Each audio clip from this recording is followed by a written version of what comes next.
My beloved child, today I call by name the very thing you have not had the courage to say out loud for a long time, the thing you have buried beneath that calm exterior you present to the world, the thing you keep pushing aside with a strained smile and those familiar words, "I'm fine," even though you have not truly been fine for a very long time. I know well that there are nights when you lie still in the darkness, eyes open while your heart feels closed, as if every beat carries a silent cry for help that no one can hear.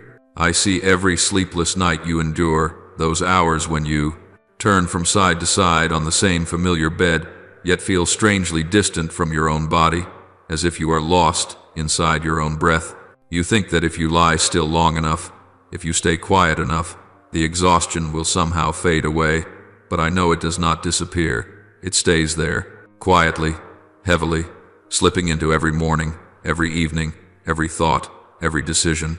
My child, I want you to understand that what drains you is not only work, responsibilities, or the external challenges you face. What truly empties your strength is the way you always try to appear stronger than what your heart and body can bear. I see every moment when you want to say, "I'm tired," but you swallow the words back because you fear someone might think you are weak. You fear disappointing others. You fear becoming a burden. You fear the truth that you also have limits. You have become a comforter to many, a refuge for those who tremble, a shoulder for the tears of others. But when you yourself begin to tremble, when you need an embrace, when you need reassurance, you hold back, withdraw, and try to act normal, as if admitting your weakness is something forbidden. I see clearly that struggle, an inner battle you never speak of. You fear being abandoned. You fear that the people you love will turn away once they realize you are not as strong as they believed. You fear that if you collapse, the whole world around you will collapse as well. So you try to hold everything together. You try to carry every small burden. You try to keep everything running. You try to become a version of yourself that never tires, never falters, never needs anyone. But I know that this forced strength weighs on you more heavily than any other burden. My child, I see those moments when you walk into a room, smile at everyone, exchange polite words, but the moment the door closes behind you, your expression changes at once. The smile fades, the light in your eyes dims, and your heart sinks like a stone. You are exhausted to the point that sometimes you no longer feel genuine joy. You no longer sense peace even for a moment, and you can no longer remember the last time you laughed without forcing it. You live among many people yet still feel lonely. You hear hundreds of voices each day, but none of them reaches the deepest part of your soul. I see this more clearly than anyone else. I see it because I dwell exactly where you hurt the most. My child, I am touching the part of you that you have hidden for the longest time, the fear of being abandoned. You fear that if you pause, if you slow down even a little, if you let others see the cracks within someone will walk away, or worse, they will stay, but love you less. And because of that fear, you try to build a perfect version of yourself to keep everything and everyone safe. But it is that very perfection you created that is suffocating your soul. You must understand that I am not searching for a flawless human being. I do not ask you to wear an unblemished mask. I am not waiting for you to prove your strength. I want you to come to me exactly as you are, with tired eyes, a wounded heart, trembling hands, and the tears you have held back for far too long. My child, I am also naming something else. You are not only tired, not only sleep-deprived, not only discouraged, you are numb in your emotions, numb in your thoughts, numb in your very ability to feel alive. There are moments when you sense life moving around you while you remain still, as if your soul is stuck in a place you cannot find your way back from. You keep telling yourself that you just need to endure a little longer, that tomorrow will be better, that time alone will fix things. But I know you are afraid. You are afraid that if one day you truly look directly into the pain you have been avoiding, you will no longer have the strength to stand. And so you choose to keep walking without looking down, to keep running without rest, to keep living as though you are untouched by the wounds you carry. My child, I come to tell you this. You do not have to keep running. You do not need to hide anymore. You do not have to hold yourself together. You do not need to appear strong in front of me. I know exactly when your strength began to fade, and I know how many times the darkness has whispered into your ears that you are not enough, that you are alone, that no one truly understands you. I know there are nights when you want to cry but cannot, mornings when you want to rise but cannot stand, moments when you try to breathe but even the air feels like a burden pressing upon your chest. My child, I am peeling back each layer not to increase your pain, but so you no longer have to carry it in the shadows. Every layer I lift is a place where you once hid your tears. Every crack I touch is a wound you have ignored for far too long. Every emotion I call by name is a part of you that has been waiting to be seen. You cannot heal what you refuse to face, and you cannot rise if you insist on covering the places inside you that are still bleeding. My child, I want you to know that you have not been abandoned, not by me. I was there in every restless night, in every moment you tried to swallow a trembling sigh, in every silent question you carried about whether anyone truly sees you. I have never taken a single step away from you, even when you felt trapped in the deepest place. I see you, I know you, I understand you, and I am calling you closer not to condemn you, but to bring you home. My child, I know you have not allowed yourself to cry for a very long time. You have used your mind to imprison your emotions, used responsibility to suppress sorrows that never had the chance to be named, used a fabricated strength to cover the deepest empty places. But I want to tell you something soft, yet profoundly important. Tears are not a sign of failure. Tears are the voice of the soul when words can no longer carry its weight. The tears you have held back for years are not weakness. They are streams waiting to flow, sighs waiting to be released, wounds waiting to be acknowledged. I know there are nights when your throat feels tight as though someone is gripping it, when your heart beats faster as you fight to swallow your tears, not realizing that your refusal to cry is the very thing keeping the pain lodged inside you for so long. My child, you must understand that I created tears not to shame you, but to release what the heart cannot bear indefinitely. When Jesus stood before Lazarus's tomb, Scripture says, Jesus wept, and that was not helplessness. It was proof that sorrow has a rightful place in the life of a human being. I never told you to be unbreakable, never demanded that you must always be well, never required you to pretend strength in order to deserve my love. I have wept at loss. I understand how your heart trembles when you walk through something too deep for words. Do not think I dismiss your tears. They are pearls I receive with reverence, deeper than any prayer you have ever spoken. My child, I see the regions of grief you have clamped shut with silence. You assumed that if you never mentioned them, never looked at them, never allowed them to rise, they would someday dissolve on their own. But grief does not fade this way. It only sinks deeper, becoming harder and heavier. There are sorrows you buried in childhood, moments when you were wounded and no one stood for you, moments when you felt invisible, even among those you loved, memories you pushed into dark corners because touching them felt unbearable. And I know there are newer sorrows, the collapse of relationships you believed would last, words that fractured your heart piece by piece, disappointments you carried silently because no one knew, moments when you felt abandoned even while standing in the middle of a crowd. My child, I have not come to erase your memories. I have come to give them meaning. I want you to understand that grief is not something to be ashamed of. It is evidence that you have loved truly, hoped sincerely, trusted deeply, and tried wholeheartedly. The one who never grieves is the one who has never allowed their heart to live according to the rhythm I placed within it. I do not blame you for what made you cry. I stand beside you to turn those tears into seeds of healing. My beloved child, I want to tell you this. Healing does not begin with a grand transformation. Healing begins with a small decision. It may be the decision to sit still for a few quiet minutes each morning, to listen to yourself instead of rushing into the pressure of the day. It may be allowing your tears to fall instead of holding them back until your heart becomes dry and brittle. It may even be a short prayer whispered with trembling lips. Lord, I don't know where to begin, but please save me. Just that alone is enough for me to step into the darkness you have feared for so many years. You do not have to be strong. You do not have to change immediately. You do not have to perform great breakthroughs. You only need enough courage to open the smallest crack in the wall you have built around yourself. I will pass through that crack, the way light slips through the shadows. My child, I know that grief makes you believe you have become unattractive, heavy, and weak, but I want you to understand that everything you see as a burden, I see as a doorway. Every tear you allow to fall is an invitation for me to come closer.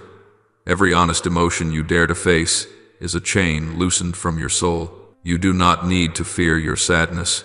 It is not defeating you. It is teaching you that your heart is still capable of feeling. Some people live their whole lives wrapped in numbness, while their spirit dries out like a desert. But you, though hurting, though weary, though exhausted, your heart is still beating, still longing, still searching for light. That is a sign of life, not a sign of loss. My child, I also want you to know that every small decision holds value. Before me, when you choose to let go of something that suffocates your spirit, you create space for my breath to fill you. When you choose to rest instead of forcing yourself to endure more, you allow me to lift you with a tenderness you once believed you did not deserve. When you choose to forgive, even a small offense, difficult as it may be, you reclaim a piece of your soul that darkness had taken. When you choose to speak honestly even once in a day, you stitch together a tear that you have carried for many years. And when you decide to trust me just a little more, even with trembling faith, you open a path I have long prepared for you.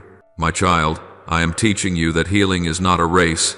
It is a journey of steady, faithful steps, where every decision is noticed by me, and every movement, however small, is supported by my hand. You do not need to change everything in one day. You only need to change one small thing, and I will give strength for the rest.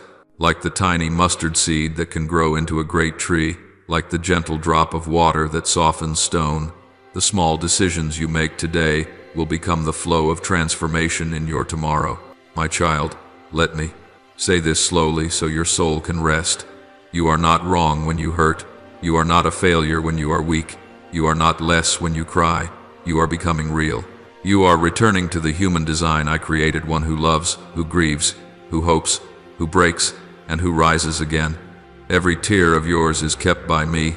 Every ache of your heart is seen by me. Every time you face your true feelings, I stand beside you to make sure you do not stray into the darkness. My child, before you try to change your whole life, I want you to pause and learn to change the simplest thing of all, your breath. You do not realize how long your breathing has been shortened, tightened by anxiety, constricted by heavy thoughts. You have lived for years as though you were running from something, making even your breath carry haste, tension, and fear. But breath, my child, is the gift I place into your lungs each morning as a reminder that you are still alive, that you can still begin again, that you can still return. When you breathe deeply, your soul opens a window. When you breathe slowly, your heart settles back into its true rhythm. When you breathe with me, peace begins to seep into the places you believed were shut forever. I want you to know that sometimes restoration does not begin with a long prayer or a major decision. It begins when you allow yourself to take a gentle inhale and a steady exhale. Breath is the bridge between body and soul, between pain and healing, between straining and surrendering. When you breathe with me, you are letting light enter the places where darkness has been gathering the longest. You wonder what a single breath could possibly do, and yet breath is precisely where I placed life. I breathed into Adam so that he became a living soul. And I long to breathe into you in this very moment, so that the places in you that have gone dry may awaken again. My child, another way to restart life is through the small acts of kindness you often consider too insignificant to matter. I know you always want to do something big to prove that you are changing, but healing does not happen in noise. It takes place in the small moments where you use kindness to clear a path for your own heart. When you speak a gentle word instead of a harsh one, you are lifting a stone from your chest. When you pause for a few seconds to show compassion to someone, you are teaching your soul how to see the world through my eyes.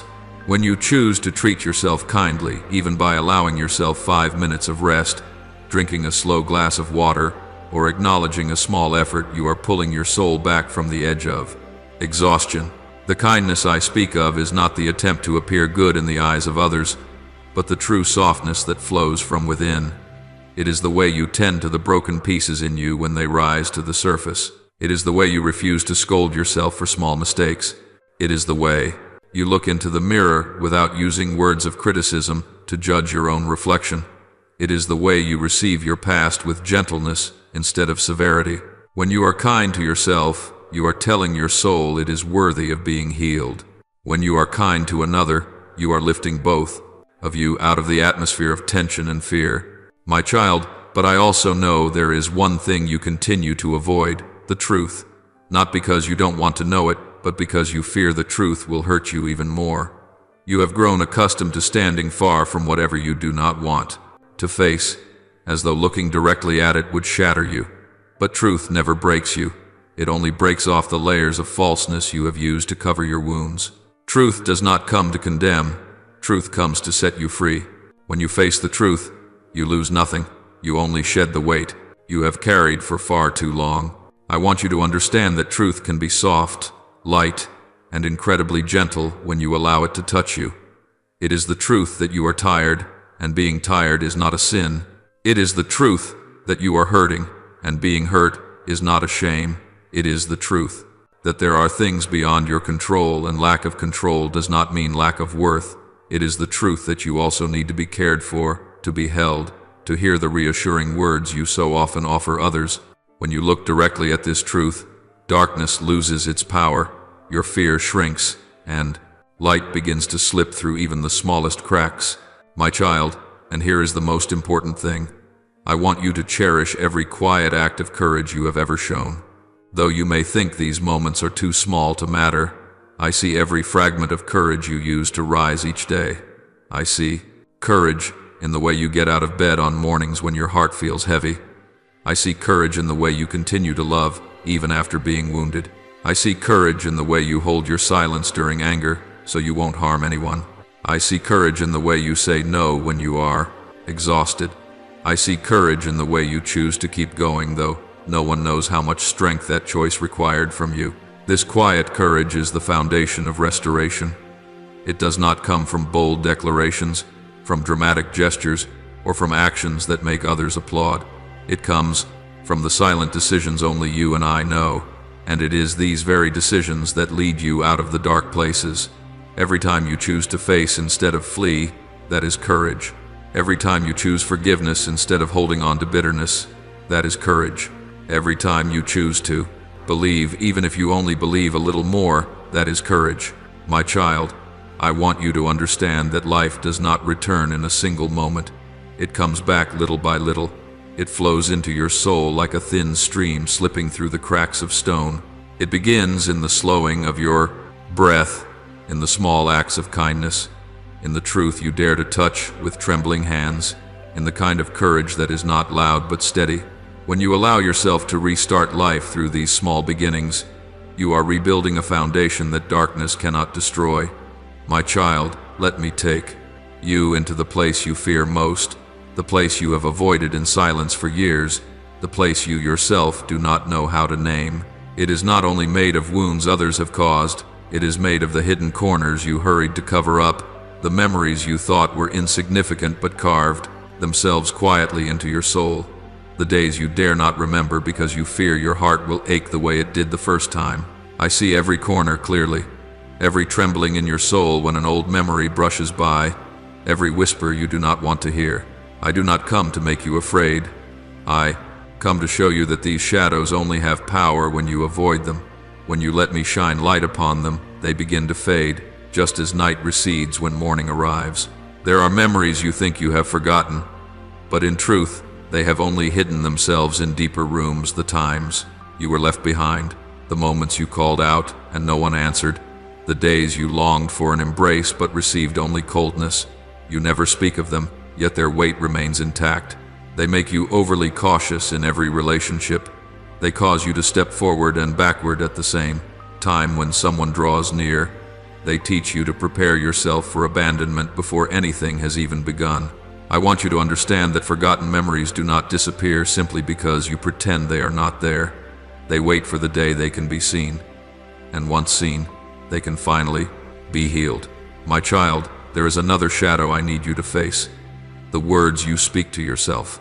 No one hears them, no one witnesses them, No one knows how often they echo inside you, but I hear. I hear the sentences you use to condemn yourself every time you make the smallest mistake. I hear the phrases you whisper when no one is there to protect you from your own harshness. I'm useless. I'm unlovable. I ruin everything. I'm never good enough. I hear each word like a needle piercing your soul, and the one holding the needle is you. You think these words are harmless because they stay inside your mind, but they have woven a thick veil that covers the true worth I placed in you. Every time you speak them, your soul contracts a little, your heart sinks a little, and your steps slow down a little. I do not blame you for this harshness.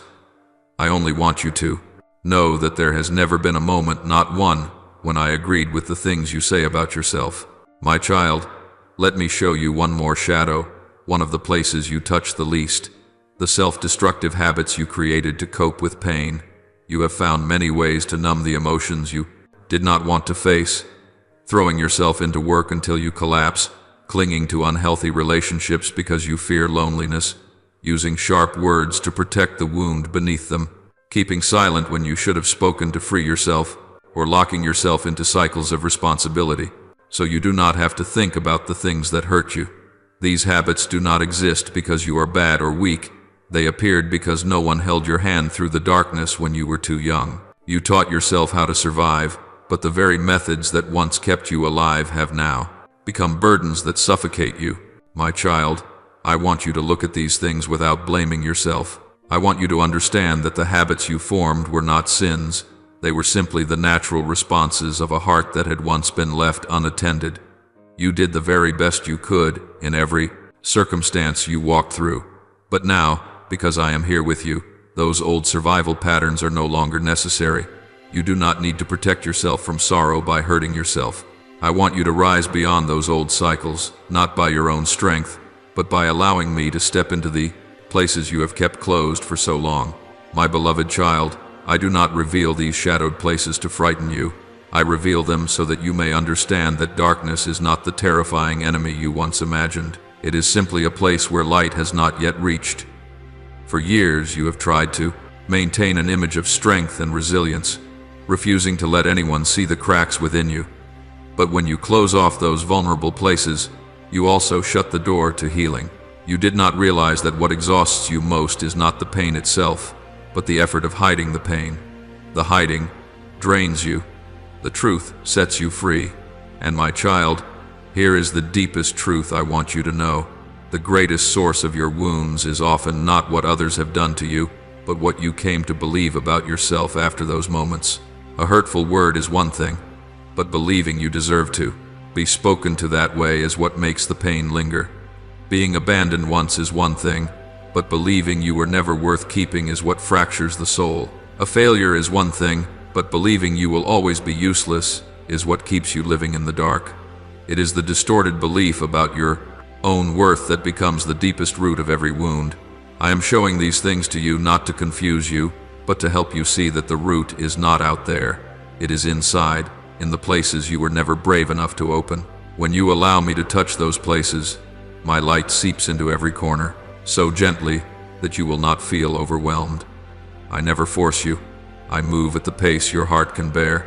I do not heal through thunder. I heal through quiet whispers.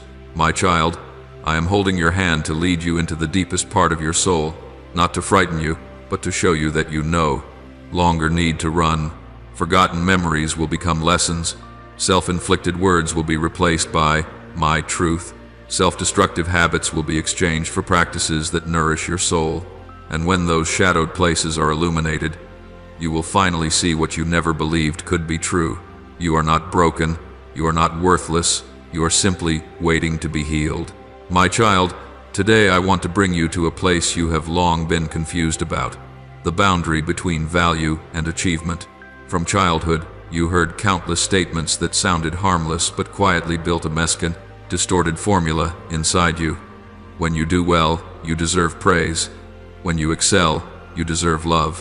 When you succeed, you deserve to stay. Compliments only came when you earned high scores, when you behaved according to adults' expectations, when you made others pleased. But when you were tired or wrong or slow or weak, all you received was silence, disappointment, or comparison. Slowly, an invisible measuring system formed within you.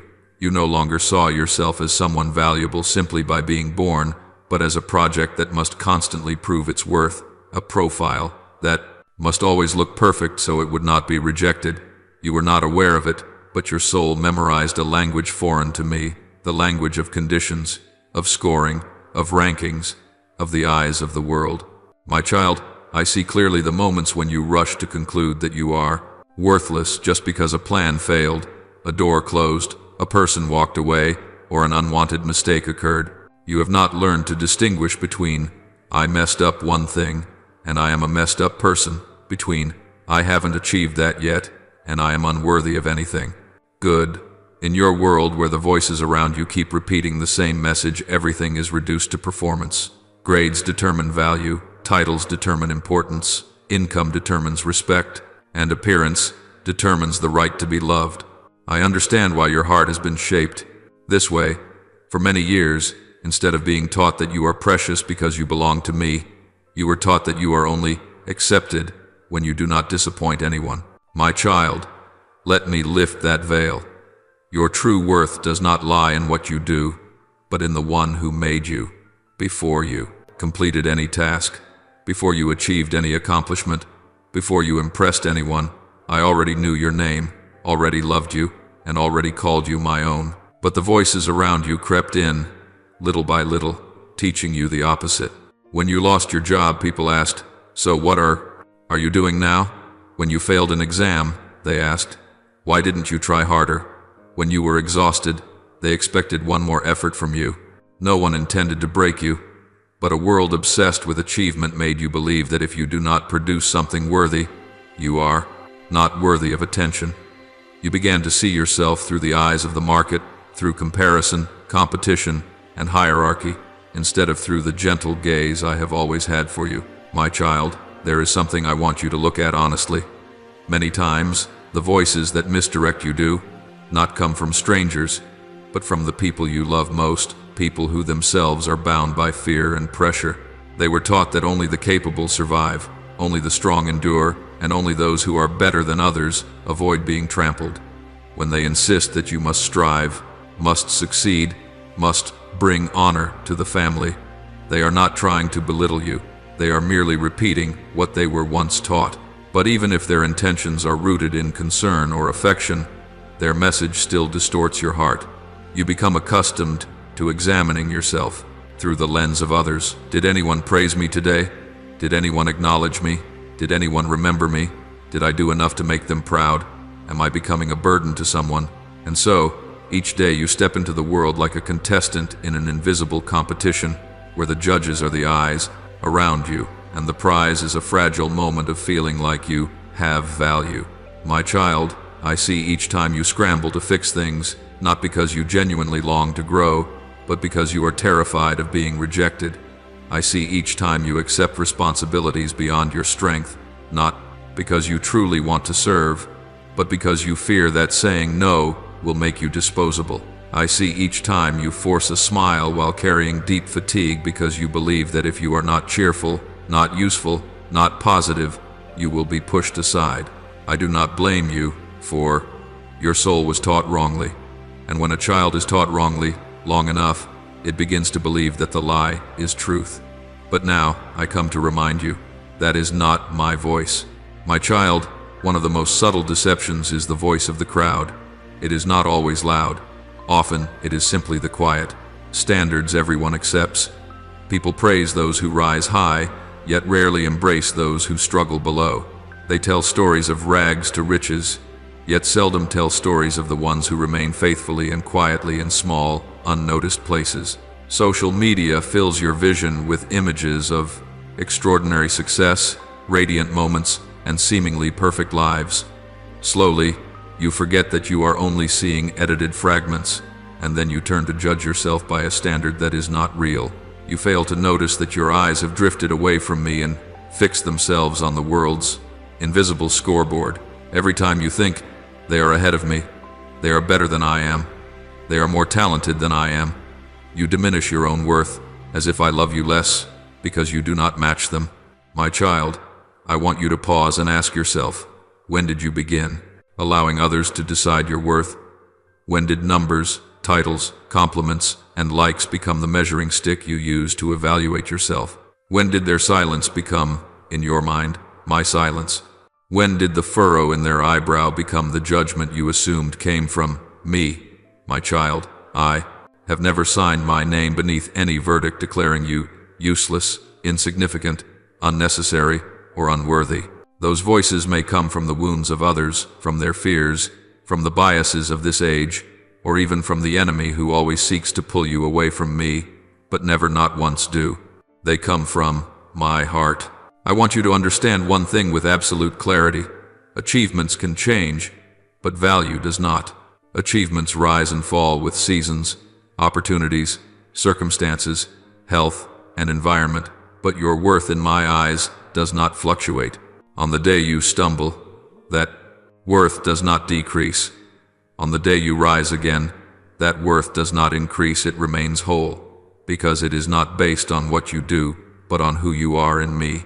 What you do may bring joy to many, may become a channel of blessing for them, but it is not a test for me to decide whether or not I love you. I am not an audience scoring your performance. I am a father holding you, even when you step off the stage feeling like you have ruined everything. My child, let me recalibrate the compass within you. Every time you hear an opinion from the outside, pause and ask, is this a voice drawing me closer to God, or a voice pulling me away from Him? Every time you compare yourself to someone else, remind yourself, they and I were never created to run the same race. Every time you feel yourself leaning toward achievement as the measure of worth, return to the essential. Question: if today I accomplish nothing remarkable, am I still loved? My answer is always yes. And from that yes, you will finally be able to work, serve, give, and create freely, not to earn love, but from love. My beloved child, I am not calling you to laziness or passivity. I am calling you to do everything you do from a different foundation, the foundation of someone who already knows they are precious, not someone who is struggling to become worthy. When the foundation shifts, the way you see yourself, others, your work, your failures, and your successes also changes. You will no longer see the success of others as a threat to your value, but as the journey of brothers and sisters walking their own path. You will no longer see failure as a sentence, but as a lesson. You will no longer see work as a ladder to climb above others, but as a field in which goodness is planted.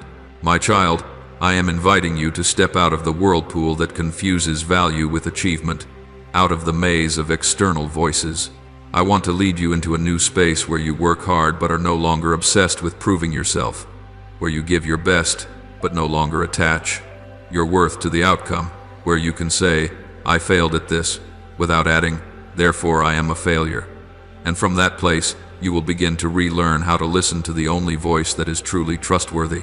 Mine, the one who called you precious even before you had done anything at all. My child, there is something I want you to understand clearly. Healing does not begin when you feel strong, when you have untangled every knot, or when you have gathered enough courage to face yourself.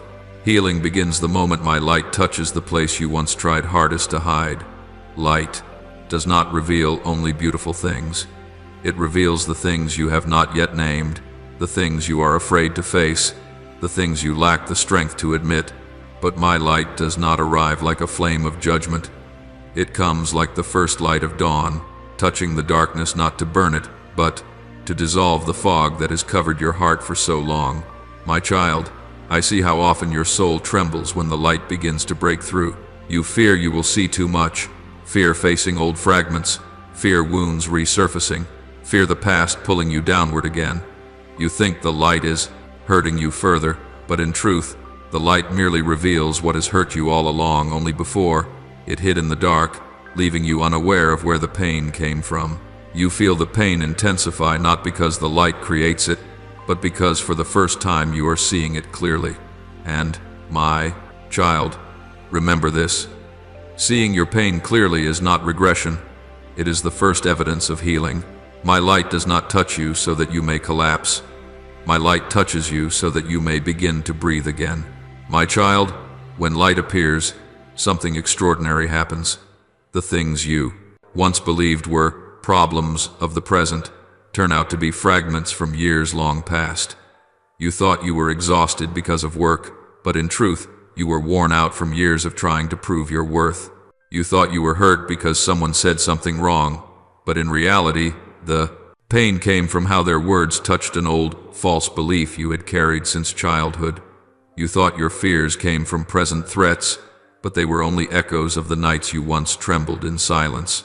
When my light shines upon you, every intertwined thread between past and present emerges, and you begin to see that you are not as weak as you thought. You have simply been carrying too many wounds that were never healed. My child, I want you to know that my light never exposes you to shame. Light exposes to deliver you.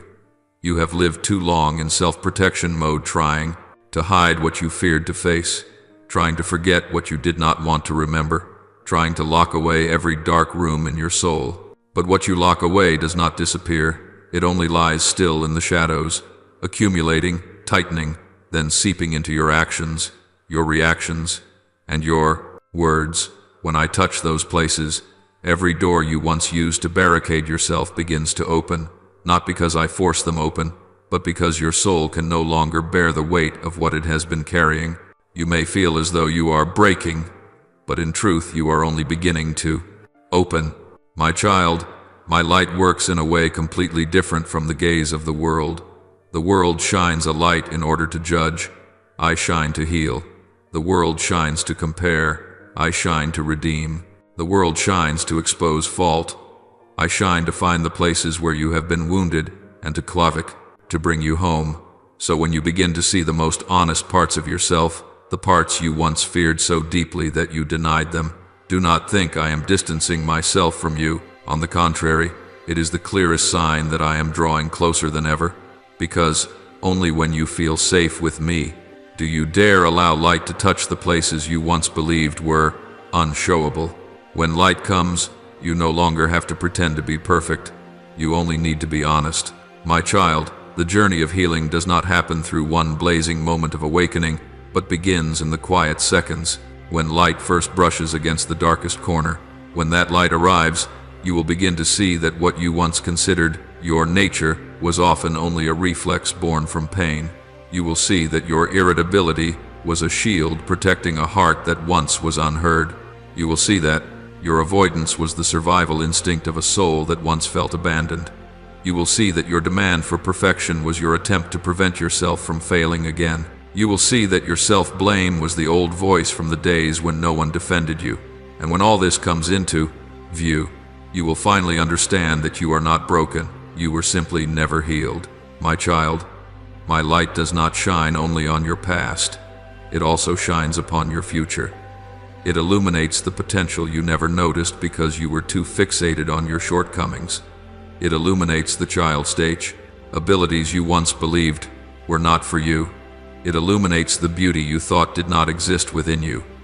Light does not only reveal what is wrong, light awakens what is right. It does not merely expose wounds, it reveals the gifts I placed in you. It does not only show what must be released, it shows what must be kept. Sometimes, what you fear most is not your old pain, but the goodness I am preparing for you. My child, when light touches you, you also begin to see clearly what darkness has distorted for so long. You were never alone. What made your suffering feel heavier was not the nature of the pain itself, but the illusion that you had to carry it alone. When I bring light in, the walls of isolation begin to fall. You begin to sense that I am no longer distant, no longer silent, no longer cold. You begin to see my hand, even though you once believed it had withdrawn. You come to realize that I was there when you cried in the dark, when you trembled in fear, when you felt misunderstood and unseen. Light does not only shine on what is within you, light shines on what is within me so that you may finally see that I have never left you. Oh, my beloved child, here is a truth I want you to carve deep into your heart.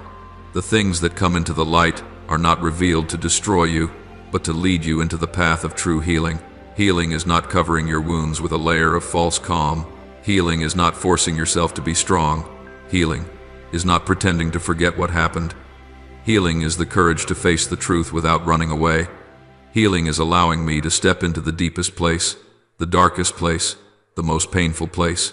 And from that very place, I rebuild you, not the person you tried to become, but the true person I created you to be. My child, I want to bring you back to the innermost part of yourself, the place before pain shaped you, before fear distorted you, before the events of life molded you in ways you did not even notice. I want to show you who you are in my eyes, not who you have been taught to believe you are by the world.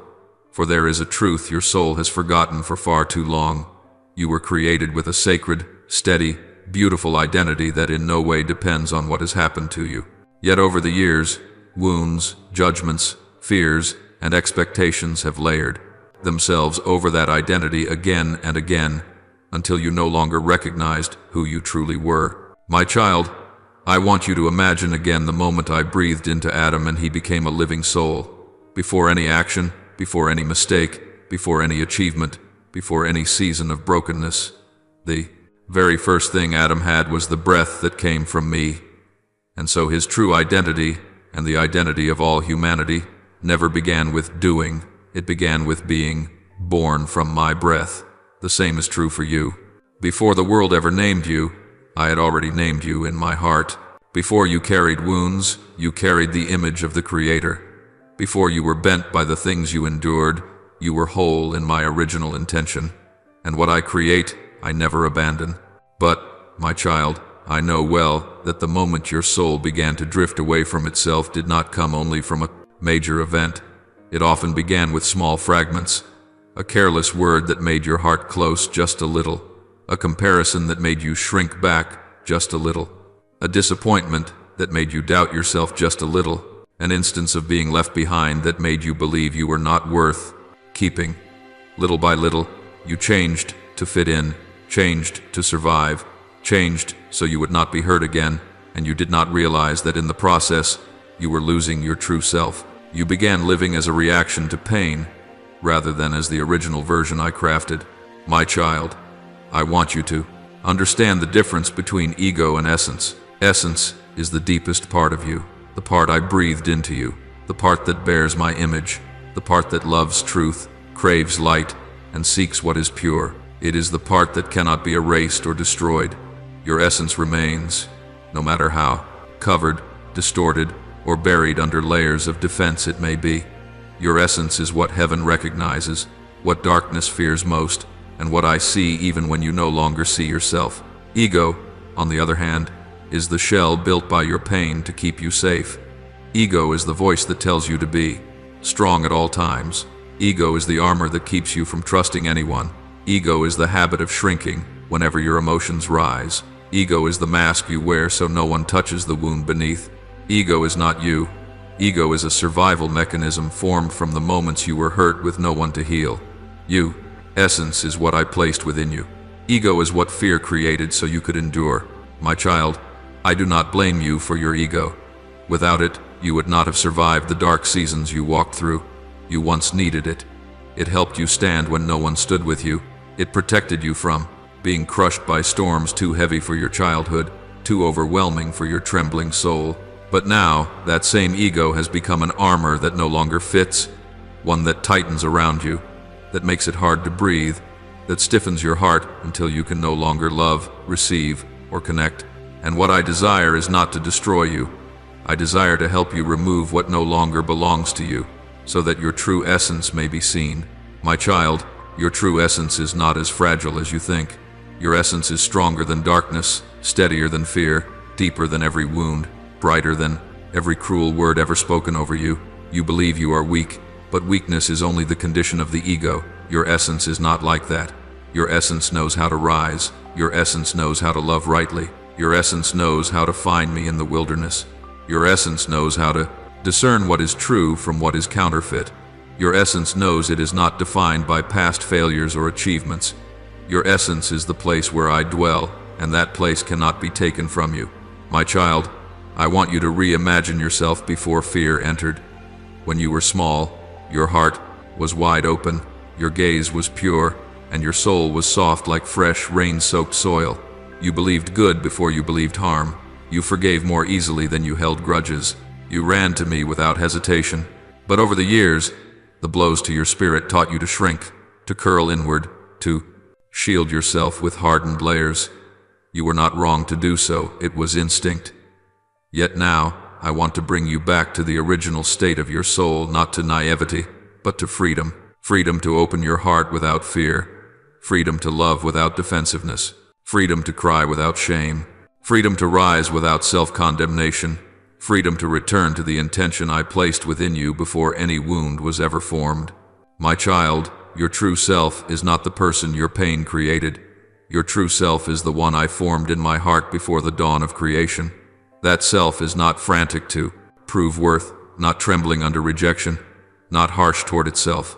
That self knows to whom it belongs. That self knows it is loved without condition. That self knows it has a place without having to fight for it. That self knows value does not come from accomplishment but from the breath I placed inside. That self knows it does not need to strive to be worthy, but only to walk in the truth that it has already been chosen. My beloved child, true healing begins when you dare to distinguish these two things. The one who reacts within you is the ego, but the one who longs for me is the essence. When you know this, confusion no longer rules you. You will no longer condemn yourself each time the ego rises. You will simply recognize that it is the part of you that once helped you survive, and you will learn to return to your essence little by little, day by day, breath by breath. And my child, I promise you this. I will never call you by the name of your ego. I will only call you by the name of your essence.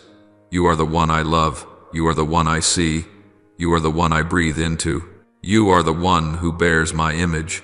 You are the one whose worth cannot be measured. You are the one I guard. You are the one I choose. You are the one I place inside my design. You are the one darkness fears, because my light is always within you. My child, today I want to speak to you about something you have asked in your heart many times but never dared to say aloud. Why did I give to you the power to choose? Why did I not create you like a machine that always does what is right, always obeys, always walks in truth, so that you would never fall, never suffer from your own errors, never carry wounds carved by your own decisions? You look at the times you chose poorly, the turns that led you into dead ends, the relationships that drained you, the habits that pulled you far from me, and you ask, if God loves me, why didn't He program me to always choose rightly so I wouldn't have to pay the price? My child, I have heard this question not once, but many times, in the heavy nights when your heart was burdened, and I do not avoid it. I want to answer you with all the gentleness and honor I have for your soul. My child, if I take away your ability to choose, I also take away your ability to love. True love cannot exist without freedom. If I created you as a being who could only say yes, yes, yes, and never say no, those yeses would lose all meaning.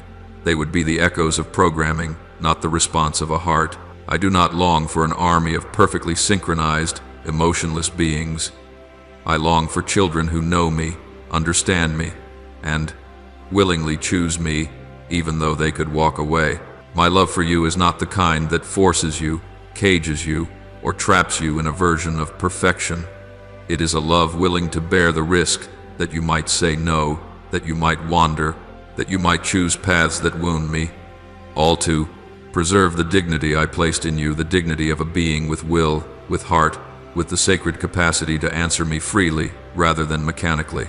My child, in the Gospel of Galatians 5:1, it is written, "It is for freedom that Christ has set us free.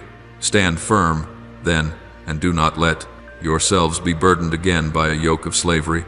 Freedom is not an abstract idea. It is a gift I paid a very costly price for. If all I wanted was for you to become a perfect system that always does what is right, I would not have needed to pay such a price. I would simply rewrite the code within you. But I chose another way, the way of the cross, the way of invitation rather than coercion. I redeemed you so you could freely love me, not so you would be bound to me like a voiceless servant. This freedom confuses you, because it opens the possibility of choosing wrongly, yet it also opens the possibility of love, of growth, of genuine transformation from within. My child, I know there are days when you wish you had not been given such a choice, because you think that if you were forced to do the right thing, life would be less complicated, with fewer wounds, fewer regrets. But if I were to take away your ability to choose, You would no longer be you. You would be a hollow version of yourself functioning correctly, but without a soul. Your sorrow is real, but so is your laughter. The tears of repentance you shed hurt deeply, but they are precious. The words, "Lord, this time I choose you," spoken after you once chose wrongly, are worth infinitely more to me than a flawless sequence of correct actions that never came from your heart. I am not enamored with lifeless perfection. I honor every trembling step you freely take with me. My child, look and see that even in your misguided choices, I am still there, not as a cold judge, waiting for the moment to condemn you, but as a patient Father walking beside you, so that when the truth dawns on you, you do not sink into despair. I take no pleasure in seeing you choose what wounds you.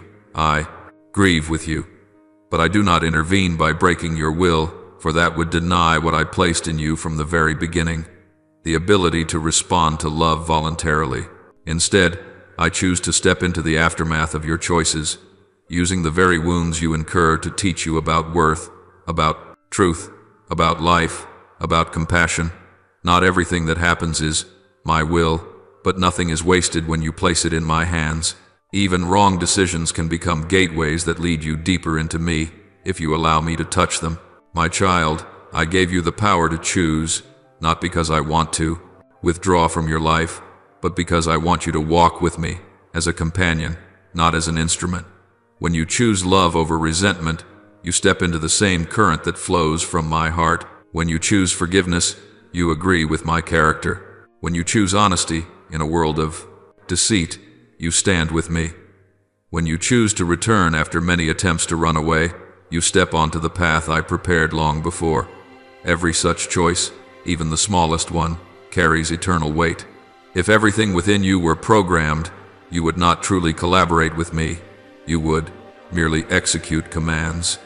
But I, my child, want you as a companion, a partner, one I can trust and entrust responsibilities to. I do not need more power. I desire to share my heart. My child, I know your fear when you face freedom. Freedom comes with responsibility, and responsibility feels heavy. You fear choosing wrongly, so you want someone else to decide for you, to choose on your behalf, to bear the consequences in your place. But if you live that way, you will never discover the depth I have placed within your soul. I did not cast you into life and then turn away. I gave you the Holy Spirit as your comforter, your guide, the gentle whisper within you whenever you begin to stray. Freedom is not doing whatever you want. True freedom is the ability to clearly see what is right and have the strength to choose it, even when everything around you pulls you in the opposite direction. I did not merely give you the power of choice. I gave you my presence, so you would never choose alone. My child, remember that I do not look at you through the lens of how many times you have chosen wrongly, but through the lens of how many times you return. Every time you come back and say, "Lord, I chose wrongly. Please help me choose differently," heaven stirs. Every time you break an old cycle to step into a new path, I rejoice. Every time you refuse an invitation that would draw you away from me, though no one on earth notices, I remember. It is these small choices that shape a life of true substance, not a few outwardly impressive moments. If I were to take away your ability to choose wrongly, I would also take away the glory of the moments when you choose rightly in the unseen places, where only you and I are watching. My beloved child, I give you choice because I believe in your capacity to grow, in the identity I have placed within you, and in the transformation my grace can accomplish in your life. My love does not collapse before your moments of weakness. It waits with patience, it calls with gentleness, it lifts with endurance, and it never tires of hearing you say, "This time I choose you." You are not defined by what you chose in the past. You are defined by the one who chose you before the foundation of the world. And because I chose you first, you now have the ability to choose me, not as a programmed being, but as a free child, returning to the arms of their Father with an awakened will, a living heart, and a restored identity. My child, I know there is a fear buried within you, one you have not spoken for a long time. You are afraid that if you place your will in my hands, you will disappear. You fear you will become a shadow, someone who only obeys without a voice, a being who does what is required but is no longer themselves. You fear that if you surrender your personal desires, your plans, the expectations you built for your life, you will become invisible. My child, I hear that fear clearly, not because it is true, but because you have lived far too long in a world that taught you to misunderstand me. The world tells you that surrender means losing your power, that letting go means defeat, that giving something away makes you lesser. But, my child, in my kingdom everything is reversed. What you release is what you keep. What you give is what you receive back more deeply. What you dare to place in my hands is what becomes protected, nourished, and lifted up. You do not lose yourself when you entrust your will to me. On the contrary, for the first time you begin to see yourself as you truly are, not shaped by fear, not scarred by the past, not sculpted by the expectations others placed upon you, but formed according to the image in which I created you. My child, you must understand that your true will, the will that is pure, untainted, and free from fear, has been in your 2000 heart since before the beginning of time, because I myself placed it there. But through the years, that will became covered by many layers: the need to be accepted, the obsession to prove yourself, the desire to please everyone around you, the instinct to run from the feeling of inadequacy, the fear of being left behind. And so you no longer recognize what you truly want. You call something your dream, but often it is simply a reaction to a wound that has not been healed. You call something your ambition, but in truth it is your attempt to compensate for old emptiness. You call something your choice, but many times it is merely an escape from the fear of abandonment.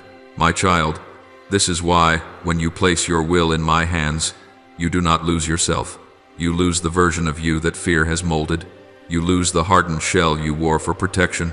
You lose the cords that tied your soul to things that never belonged to you. You lose the echoes that told you that you must struggle alone. And when everything that is not truly you falls away, your real self comes into view, the one I have loved from the beginning.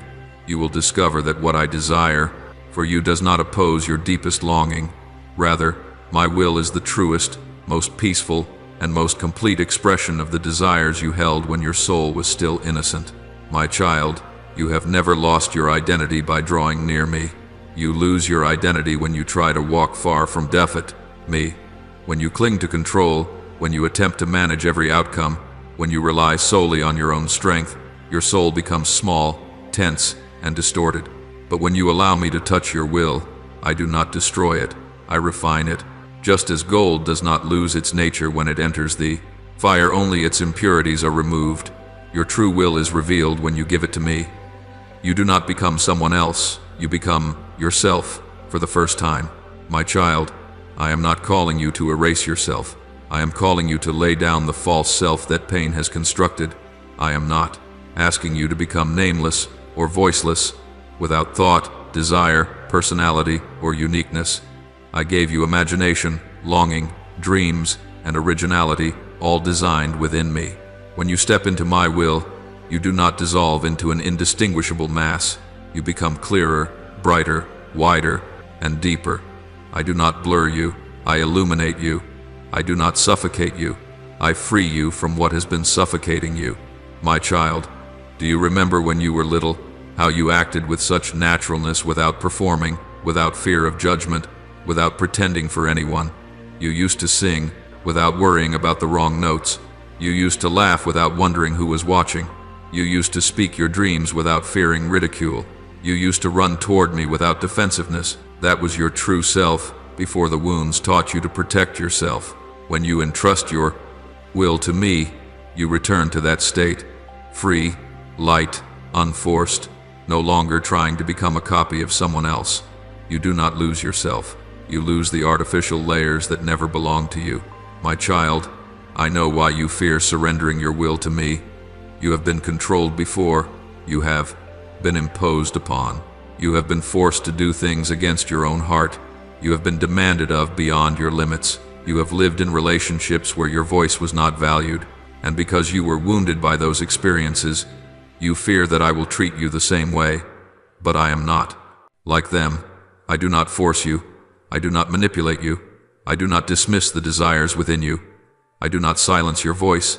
I help it resonate in the right key. I do not take away your freedom of choice. I guide your choices so they no longer pull you into darkness. I do not extinguish the fire in your heart. I direct that fire so it no longer burns you down, but becomes a light that illuminates your path. My child, I want you to know a truth you must carve deep within yourself. When you place your will in my hands, you begin learning how to live without being driven by fear, the past, wounds, or outside pressure. You no longer walk according to the push of anxiety, but according to the gentle voice that leads. You no longer make decisions out of panic, but from peace.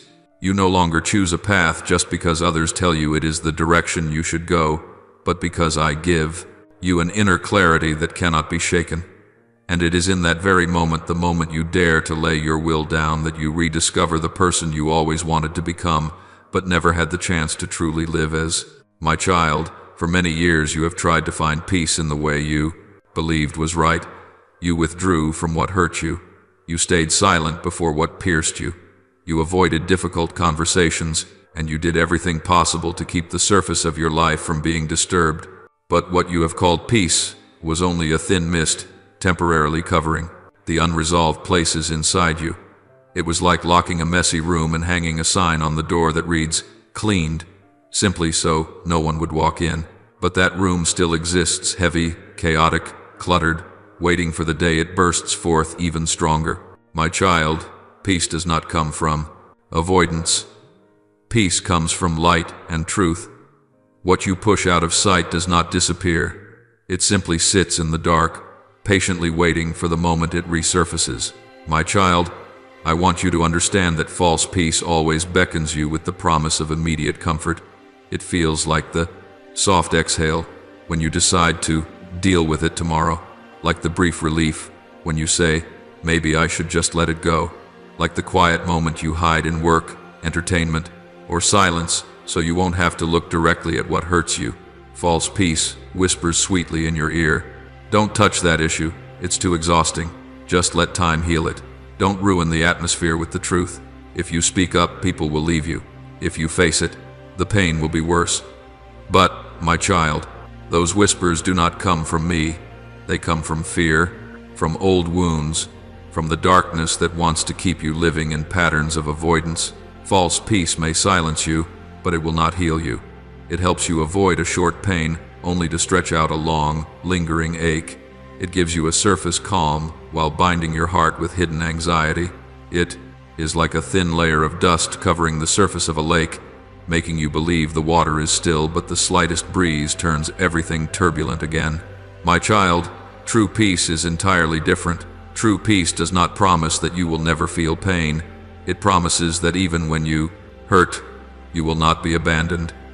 True peace does not hide what is wrong. It shines light so what is wrong can be made right. True peace does not force you into silence. It gives you the safety to speak the truth without trembling. True peace does not push you toward avoidance. It guides you through the dark so you can step into a wider, brighter space. True peace does not flee from storms. It stands beside you in the storm and strengthens your soul until the storm no longer has power over you. My child, you have grown used to measuring peace by how comfortable something feels, but comfort is not the evidence of peace. There are moments when you cry until your chest tightens, yet true peace is growing within you. There are nights when you face painful truth, yet true peace is taking root. There are confessions that make your voice shake, yet true peace is finding its way into your heart. True peace is like an underground stream, quiet, unseen, unglamorous, yet strong, steady, and never counterfeit. My child, I want to show you the most delicate choices that quietly mislead your soul. They are not loud, not violent, not malicious. They appear as harmless, small, not worth worrying about decisions. Yet these are the very choices that slowly lead your soul away from true peace. One of these choices is choosing silence instead of speaking the truth. You believe that silence will preserve harmony, but in reality, it preserves unresolved matters. Every time you stay silent when you were meant to speak, you place a small stone upon your chest. One or two stones are unnoticeable, but over the years, your entire soul becomes a burden you can no longer carry. Another subtle choice is choosing to please others instead of being honest with yourself. You fear that speaking your true thoughts might disappoint someone, hurt someone's feelings, or cause misunderstandings. So you choose silence, choose to shrink, choose to bend yourself to keep the peace. But that is not peace. That is the slow disintegration of your soul. When you do not live according to the truth within you, real peace cannot remain. Another choice is covering your emotions with busyness. You tell yourself that you are very busy, that you have to work, that you do not have time to feel sad, but in truth, you are using busyness to avoid facing what lies deeper. Work does not heal the soul. It only helps you temporarily forget that your soul has been crying out for help. And when the busyness fades, the emptiness returns with greater force. My child, one of the most subtle choices of all is choosing what seems right instead of what is right. False peace always wears the garment of reason. It whispers, "You must be strong. You should not bother anyone. You should solve it yourself. You should be happy. You must appear fine. You must not let anyone see you weak." These statements sound so reasonable, yet they form a wall that blocks you from the light. True peace is not an immediate sense of lightness. True peace is the fruit of truth. Truth is like the first sunlight after a long night. It may sting your eyes, but it is also the signal of life. Truth may make you uncomfortable for a moment, but it opens the door through which real peace enters. Darkness always says, "Don't look at that, it will hurt," but light says, "Look at it, and I will stand beside you." My child, I want you to remember what you have forgotten. True peace is not a feeling. True peace is a foundation. Feelings change with the day, with the weather, with hormones, with the words of others, but a foundation does not change. That foundation is my presence, my truth, my light, my word. When you stand upon that foundation, storms may blow, voices may rise, your heart may tremble, but your soul will not be carried away. True peace does not promise you a life without storms. True peace promises that the storms cannot drown you. My child, I know there are seasons when you feel like you are standing at a crossroads where every sign is blurred, every voice speaks at once, and every thought feels like tangled threads. You try to analyze, calculate, and collect opinions from many people. Yet the more you do so, the more confused your heart becomes. You long for a clear voice saying, "Go this way, choose that, let go of this," but instead, all you hear is a thick silence surrounding you. In those confusing days, you often think, "I am far away," that I am not speaking, that I am leaving you to figure things out alone.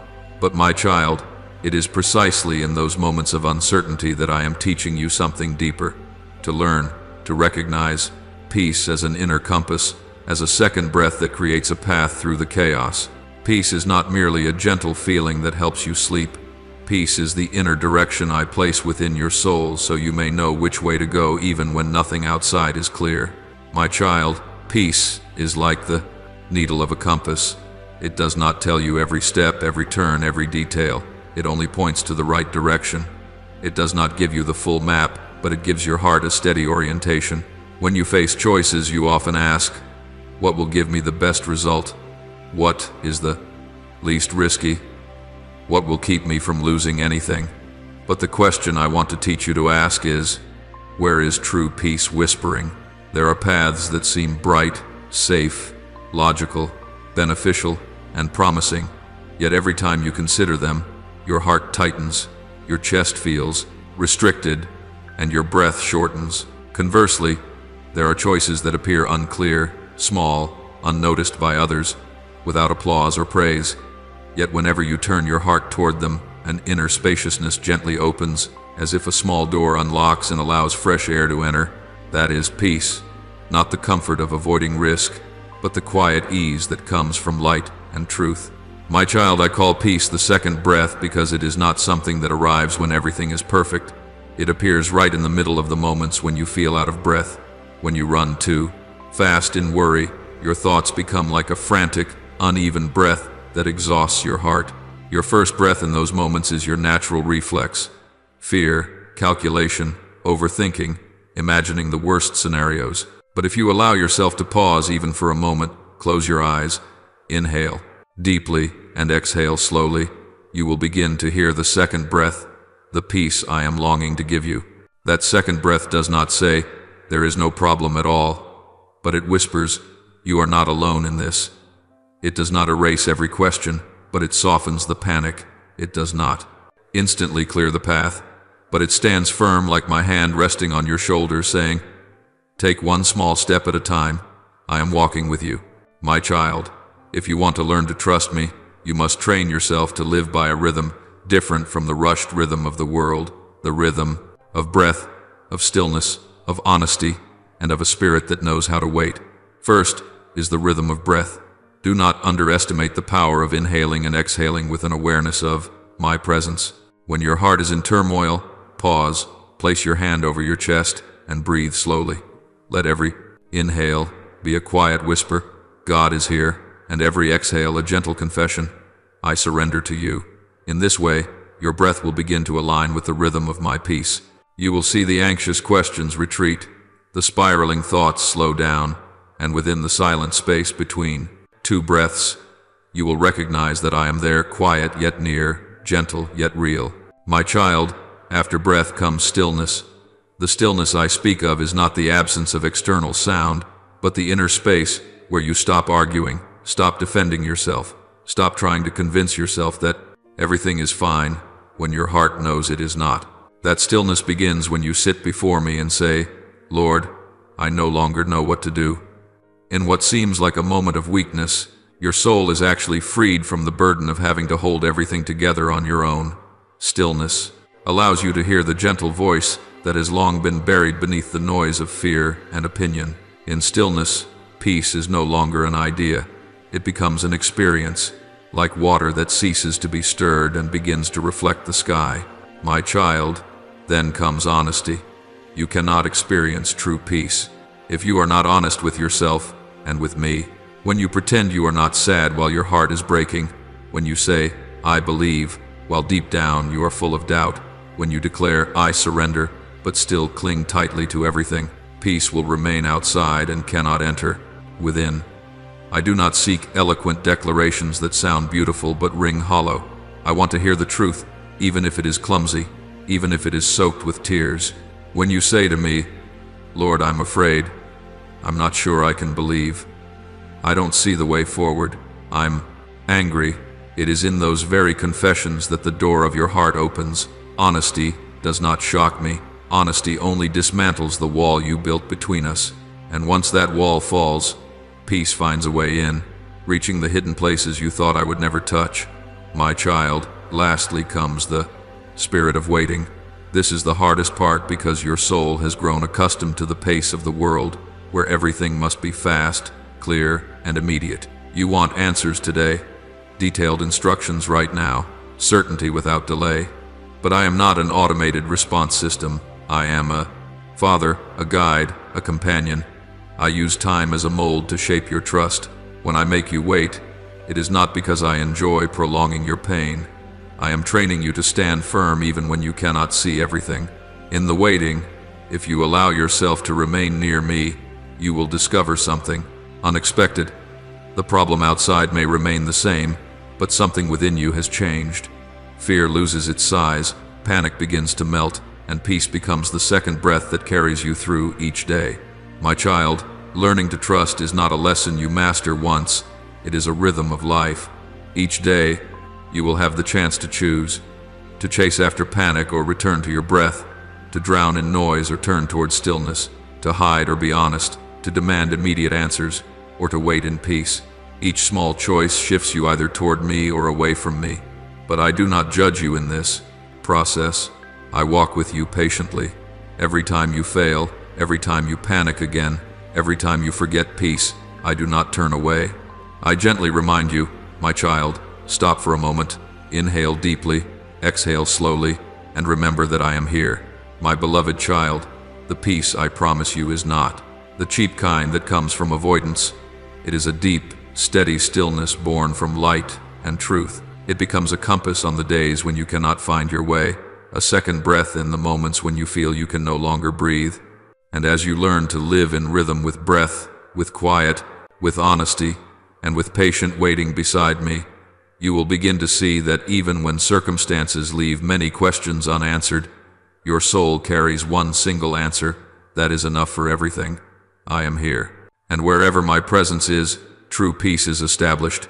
My child, I know there were moments when you stood before a closed door for a very long time, knocking without rest, praying without hearing a sound from heaven, waiting until your strength ran thin, only to receive a heavy silence.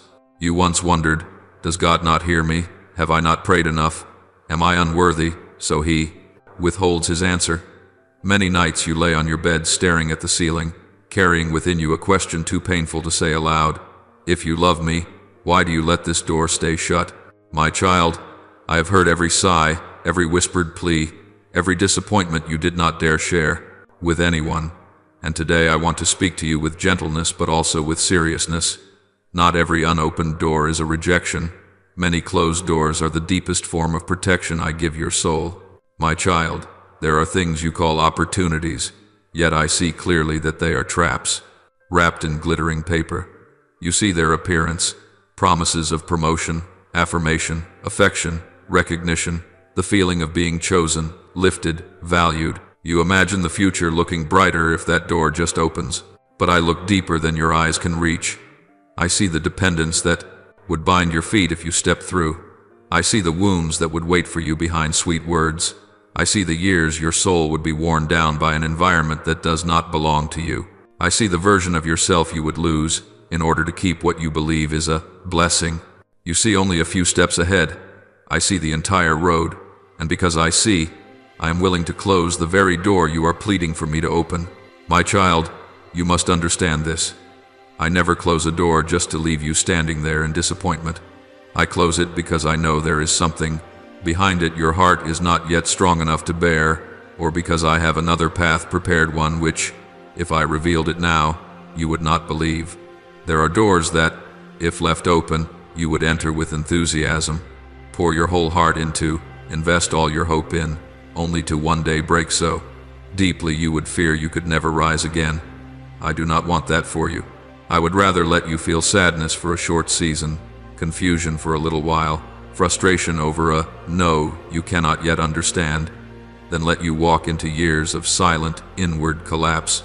My child, some doors I close not because what lies behind them is bad, but because it no longer fits who you are becoming. There are relationships that once lifted you up, but if continued, would become chains.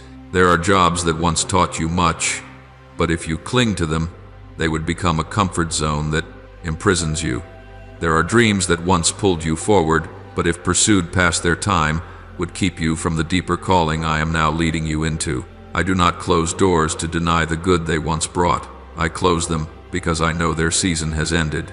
If you remain where I have already finished working, you will not be able to step into the new thing I am preparing.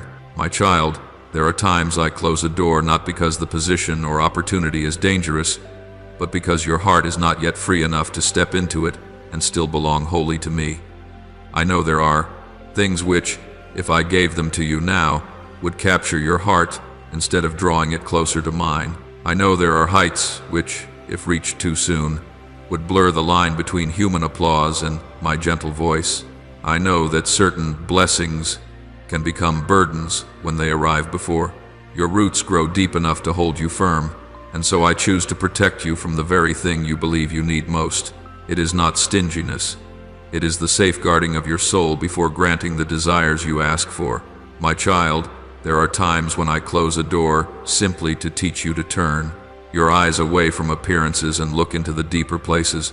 You have grown accustomed to measuring the worth of your life by the doors that open, how many opportunities appear, how many invitations you receive, how many people need you, how many places welcome you. When a door closes, you assume your value has decreased. But a closed door is an invitation for you to ask the question anew: what truly determines who I am? I close doors so you may learn to separate yourself from external measurements. I close them so you may know that even without any invitations, without any titles, without any praise, you are no less precious in my eyes. My child, Behind every door that does not open are invisible movements you cannot see. I am rearranging people you have not yet met. I am adjusting time, space, and circumstances. I am healing certain places within you before you step into a new season. I am touching the lives of those you will one day meet, those to whom you will become a blessing. I am building bridges your eyes cannot yet perceive. When you stand before a closed door, you see only a wall. I see the tunnel beneath it, the pathway behind it, the other gate that will open at the appointed time. You call it delay, I call it arrangement. You call it being stuck, I call it protection. My child, I know you are weary from waiting for answers, weary from not understanding the reason, weary from having to explain to others why nothing is falling into place yet. But you do not owe anyone an explanation. Let me be the only one who sees every detail from beginning to end. Allow yourself to admit, I don't understand, but I believe that if God closes something, He has a reason. That kind of faith is not blindness, it is the humility of a soul that recognizes it cannot see as far as its Father can. I am not asking you to pretend to be cheerful in front of a closed door. I am only inviting you to hand me your sadness, your confusion, your frustration, and allow me to use those very emotions to weave a deeper understanding between us. My beloved child, remember this. The door I open no one can close, and the door I close cannot be forced open without a price being paid in the soul. If you use all your strength to break into a place I have already closed off, you may enter it, but you will carry with you a sense of imbalance, anxiety, and instability, because you have moved against the current of peace I placed within you. I do not want to see you living in spaces where every step feels heavy, every day feels like a battle with your own conscience, every night feels like a struggle against the inner voice whispering, you don't belong here. I want you in places where peace has room to breathe, where your soul can find rest, where you grow in freedom rather than in strain. My child, when you stand before a door that does not open, allow yourself to ask me, but also allow me to answer in ways different from what you expected. I may not explain every detail, but I will always give you one thing, my presence. You may not know why that door is closed, but you can always know who is standing beside you. And once you take my hand, you will slowly realize that being held here for a while is far better than rushing into a place that was never meant for you. My child, some of the doors that close today will become your song of thanksgiving in the future. There will come a day when you look back and whisper, "Thank you, Lord, for not giving me what I wanted so badly at that time." On that day, you will see clearly what you are now only invited to trust. But until that day comes, I ask only one thing. Do not judge my love based on the state of a single door. My love does not rise and fall with opportunity. It does not open and close as the gates of this world do. My love stands right behind you, even when a silent door is in front of you. And it is that very love that will lead you to the place you are meant to be, at the exact moment when your soul is ready. My child, I know there are times when you think, my provision must arrive like an instant miracle, an unexpected door thrown wide open, a timely financial breakthrough falling into place, a clear answer appearing in a moment, or a sudden shift that changes everything overnight. And when those things do not happen, you assume I am silent, that I have not moved yet, that I am slowing down your life. But my child, you need to understand something far deeper. My provision does not only appear in forms your eyes can measure. There are provisions that make no sound, that carry no dazzling light, that impress no one, yet they are the very things that keep you standing through seasons you cannot even speak about. That is the most enduring, most silent, and most precious provision of all. I provide for you through the strength that helps you endure strength you do not even realize you are using every single day. My child, there have been so many mornings when you opened your eyes and thought you could not continue, and yet somehow you still rose, still stepped into the day, still carried on with your work, still faced your difficult emotions, still refused to give up. You thought it was simply your willpower, but in truth, it was the provision I placed within you quietly. I have upheld your soul every morning, every long night, every moment you felt you were about to collapse. Sustaining strength may not shine like a miracle, but it is a miracle one repeated so often that you have grown accustomed to it and no longer notice it. My child, I do not only provide strength so you can survive, I provide strength so you can withstand what once would have destroyed you. There are wounds that would have crushed you last year, but now you simply slow down, take a deep breath, and continue on. There are words that once would have broken you, but now they only make you pause for a moment before you regain your footing. There are seasons of loneliness that once would have paralyzed you, but now they become the very place where you learn to hear my voice more clearly. That is the strength I give, not the strength to run faster, but the strength to stand firm, the strength to face what must be faced, the strength to keep your heart from shattering. My child, my provision also comes as wisdom to choose. This wisdom is not extraordinary brilliance, not thunderous revelation, not the feeling of certainty you often long for. The wisdom I give is like a small lamp in the night, just enough to illuminate one step, yet precise, gentle, and safe. Many times you wish I would flood the entire path with light, but I illuminate only one step so you may learn to trust me one step at a time. You think it is delay. In reality, it is protection. The wisdom I give often comes through stillness, through the heaviness you feel when you are about to step into something wrong, through the sense of openness when you move toward what is right. It comes through thoughts you believe are your own, but that I have placed within you to keep you from harm. It comes through your uneasiness when you are about to make a harmful decision, for I do not allow your heart to feel at peace when you are walking against my plan.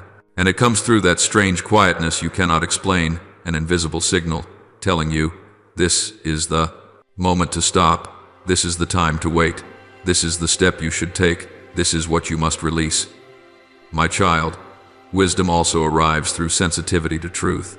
When you learn to distinguish between true peace and false peace, between my prompting and the pressure born of fear, you begin to live in a wisdom no book can teach. When you slow down enough to ask, does this bring light? Does this place make my soul shrink? Is fear pushing me instead of God leading me? It is in those moments that you are living within the wisdom I provide. And my child, there is another form of provision, one of the most important, yet one you often overlook, the people I place in your life at the right time. These people are not always radiant, not always arriving with grand gestures or dramatic timing.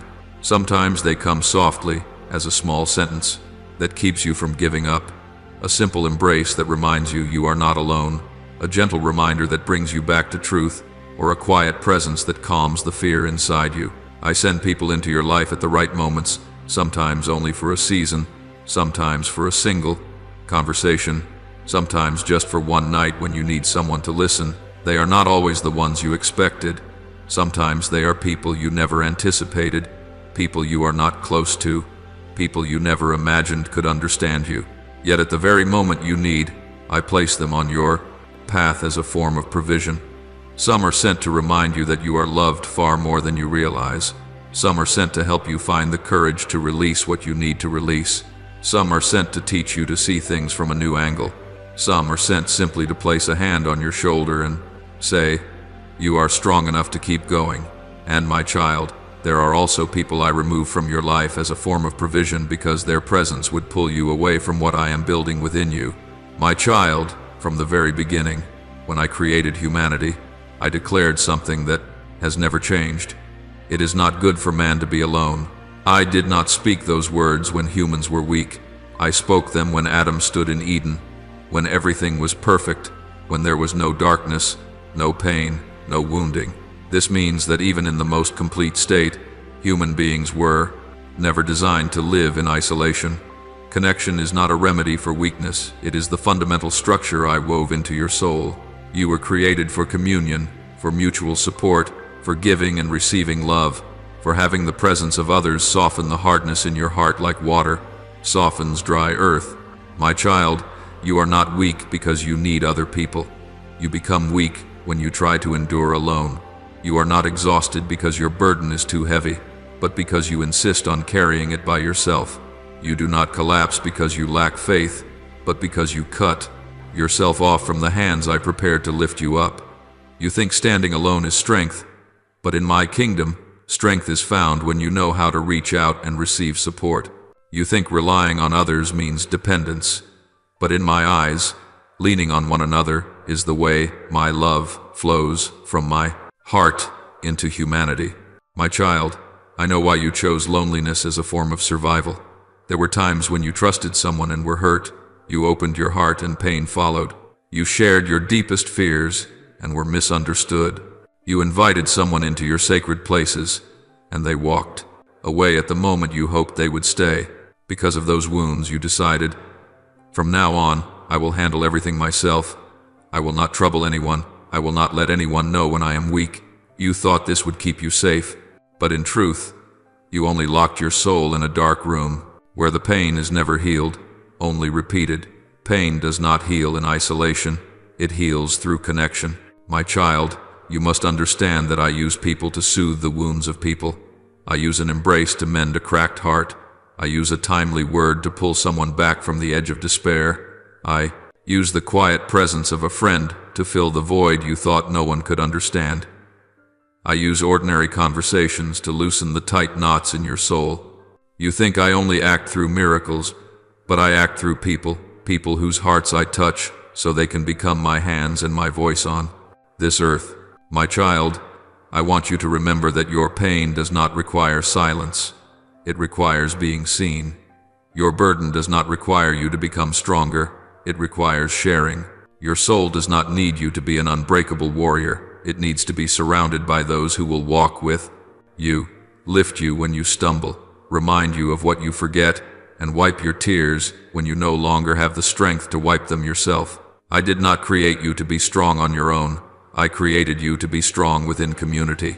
Community is not the choice of the weak. It is the design of the Creator. My child, I know there are seasons when you lock yourself in silence because you fear bothering others, fear being judged, fear becoming a burden. You say, I don't want anyone to worry about me. But my child, there are people I have prepared specifically to care for you. There are hearts I have stirred so they can bring comfort to you. There are people I have placed along your path for the sole purpose of reminding you that you do not have to face anything alone. When you refuse support, you are not only denying your own need, you are denying the very way I move through others. My child, I designed this world with a sacred pattern. Grace does not flow only in a vertical line from me to you. It also moves horizontally from one person to another, from one heart to the next. One who is strong today lifts the one who is weak today. Tomorrow, the one who is weak will become the one who strengthens. No one is created to always be the giver, and no one is created to always be the receiver. This is the rhythm of communion I wove into humanity, giving and receiving, lifting and being lifted, offering and being offered. When you hold everything tightly to yourself, you disrupt that rhythm. But when you walk humbly and allow another to lift you, you restore the flow of grace I desire for you to experience. My child, my healing does not descend only through the words I speak. It also comes through the simple voice of a friend. Healing is not found only in the quiet moments you have alone with me. It is hidden in an afternoon when you dare to speak truthfully and say, I am exhausted. It is found in the moment you allow someone to see your real tears. It is found in the times you lay down your pride and admit, I need help. It is found in the humility to receive care, the very care you so easily give to others but hesitate to accept for yourself. There are healings that can happen only when you open your heart for someone to step inside. There are wounds that cannot mend in silence. There are fractures that require the presence of another. And, my child, I myself will choose who is allowed to enter that sacred place. Not everyone is invited, not everyone is worthy, not everyone will understand the tenderness within you. But I will send the right ones, those who will not break you, those who will not shame you, those who will not make you retreat, those who will love you with the kindness that comes from me. My child, you were not created to carry burdens alone, because those burdens are too sacred for only one person to bear. Joy is the same, tears are the same, gladness is the same. The deepest folds of your soul are not meant to be hidden away, but shared with the ones I place beside you. You are a part of a larger body, a piece of a greater picture, a breath in the choir I am composing. You are not alone, not because you must be strong, but because I do not permit you to remain in isolation. My beloved child, I want you to engrave this truth upon your heart. You were created to be supported, to be heard, to be accompanied, to be loved. Any voice that tells you to endure alone, to stay silent, to shoulder everything without help, that voice does not come from me. My voice, always, says, let me send someone to help you. And when you open your heart, you will see that support is not merely a temporary relief. It is part of the complete healing I long to bring to your soul. My child, I want you to look back at your life and notice something you may have never paused long enough to see. Each time you were received, respected, and listened to with sincerity, a part of your inner dignity awakened, and each time you were dismissed, belittled, or treated as though invisible, something inside you recoiled, shrank back, and questioned its worth. You often think dignity is something entirely internal, untouched by others, but on the journey of growth, I designed community to be a mirror, one that helps you see more clearly what I have placed within you. A distorted mirror will distort your reflection. A clear one will help you gradually see yourself as you truly are. This is why I care deeply about the relationships you choose, the people you allow near, the communities you attach your heart to. For through them you are learning about yourself whether you recognize it or not. My child, there were seasons when you lived among those who constantly judged, criticized, compared, or dismissed you, and slowly you began to believe that you were smaller, lesser, unworthy of good things. Every harsh opinion, every cold glance, every diminishing word became a layer of dust over the mirror of your soul. Over time, even though I kept calling you precious and looked at you with tenderness, you could no longer see yourself except through their voices. You began repeating their words about you as if they were a verdict written inside your heart. You shrank your dreams, trimmed away the strong, creative, radiant parts I placed within you, just to fit into the mold others forced upon you. But my child, that is not the truth. It is only the warped image cast by broken mirrors. I give the gift of community not as a prison, but as a mirror that heals. When you are in the place I lead you to, among the people I have set beside you, you will see that they are not only there to empathize with your pain, but to remind you of the dignity you have forgotten. They will speak to you the things you yourself do not dare to say. You matter. Your presence carries meaning. What you bring is unique. You deserve respect. You are not a burden. When such words come from sincere hearts, they become gentle drops of water washing away the word worthless that the past had etched into your mind. Community becomes a clear mirror so that each time you look into it, you no longer see only mistakes, weakness, and failure, but also the sparks of courage, kindness, perseverance, and the capacity to love that I placed within you. My child, it is not only community that helps you see your dignity again.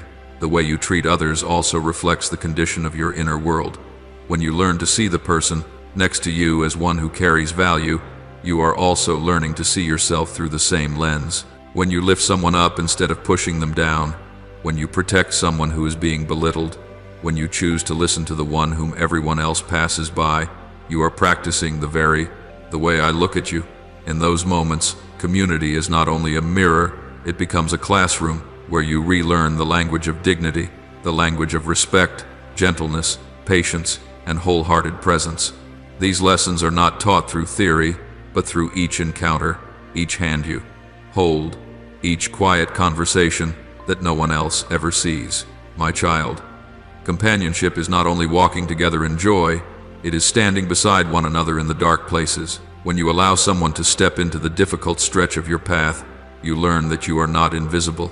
Your pain does not make others run away. Your broken pieces do not disqualify you from belonging. You see that you are still worthy of standing in the circle, even when you are not fine, even when you are not fixed, even when you are still confused. This lesson corrects the old lies telling you that you are only lovable when you are strong, capable, cheerful, or helpful. The community I build reminds you of the truth. You are loved even when you are weak, and it is precisely in your weakness that love is revealed most clearly.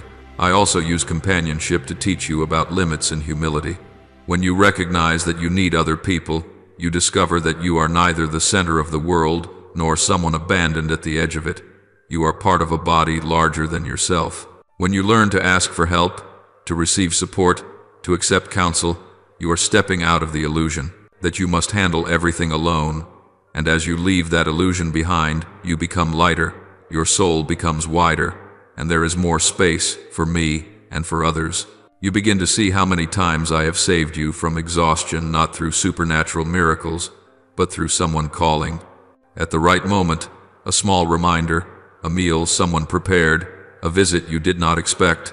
My child, of course, not every community is healthy, and not every group of people reflects your dignity accurately.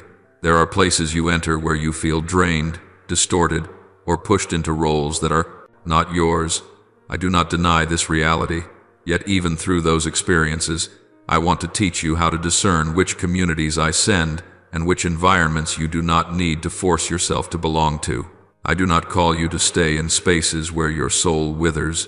I call you to connections that may be simple, but breathe.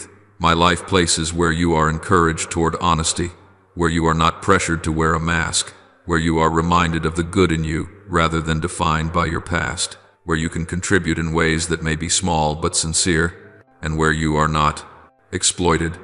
A community that comes from me will not be perfect, but it will reflect a portion of my heart for you.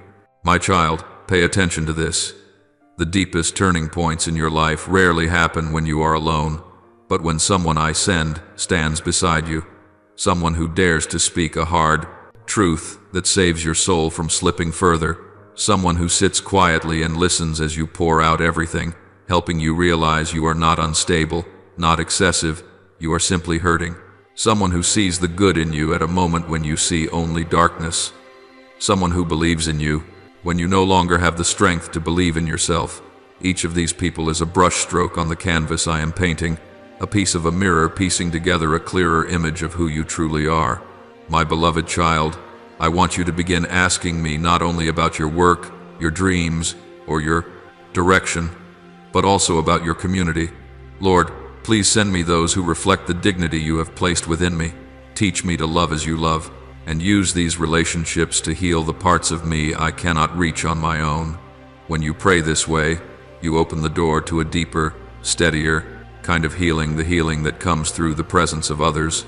I will answer not through noisy crowds, but through genuine connections, meaningful encounters, and a few relationships of depth and substance in which your dignity is reflected, elevated, and affirmed.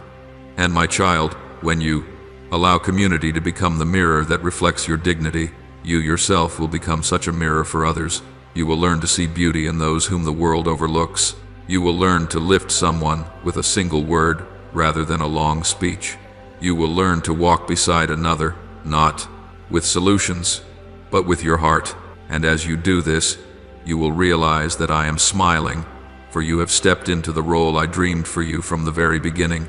Not only one who receives healing, but one who carries healing within the community. I am weaving around you with threads of dignity, love, and sacred companionship. My child, I want you to grasp a deep secret of my kingdom. No one is called to live only for themselves. No one is healed only to keep healing for themselves. No one is loved only to store love away like a private treasure.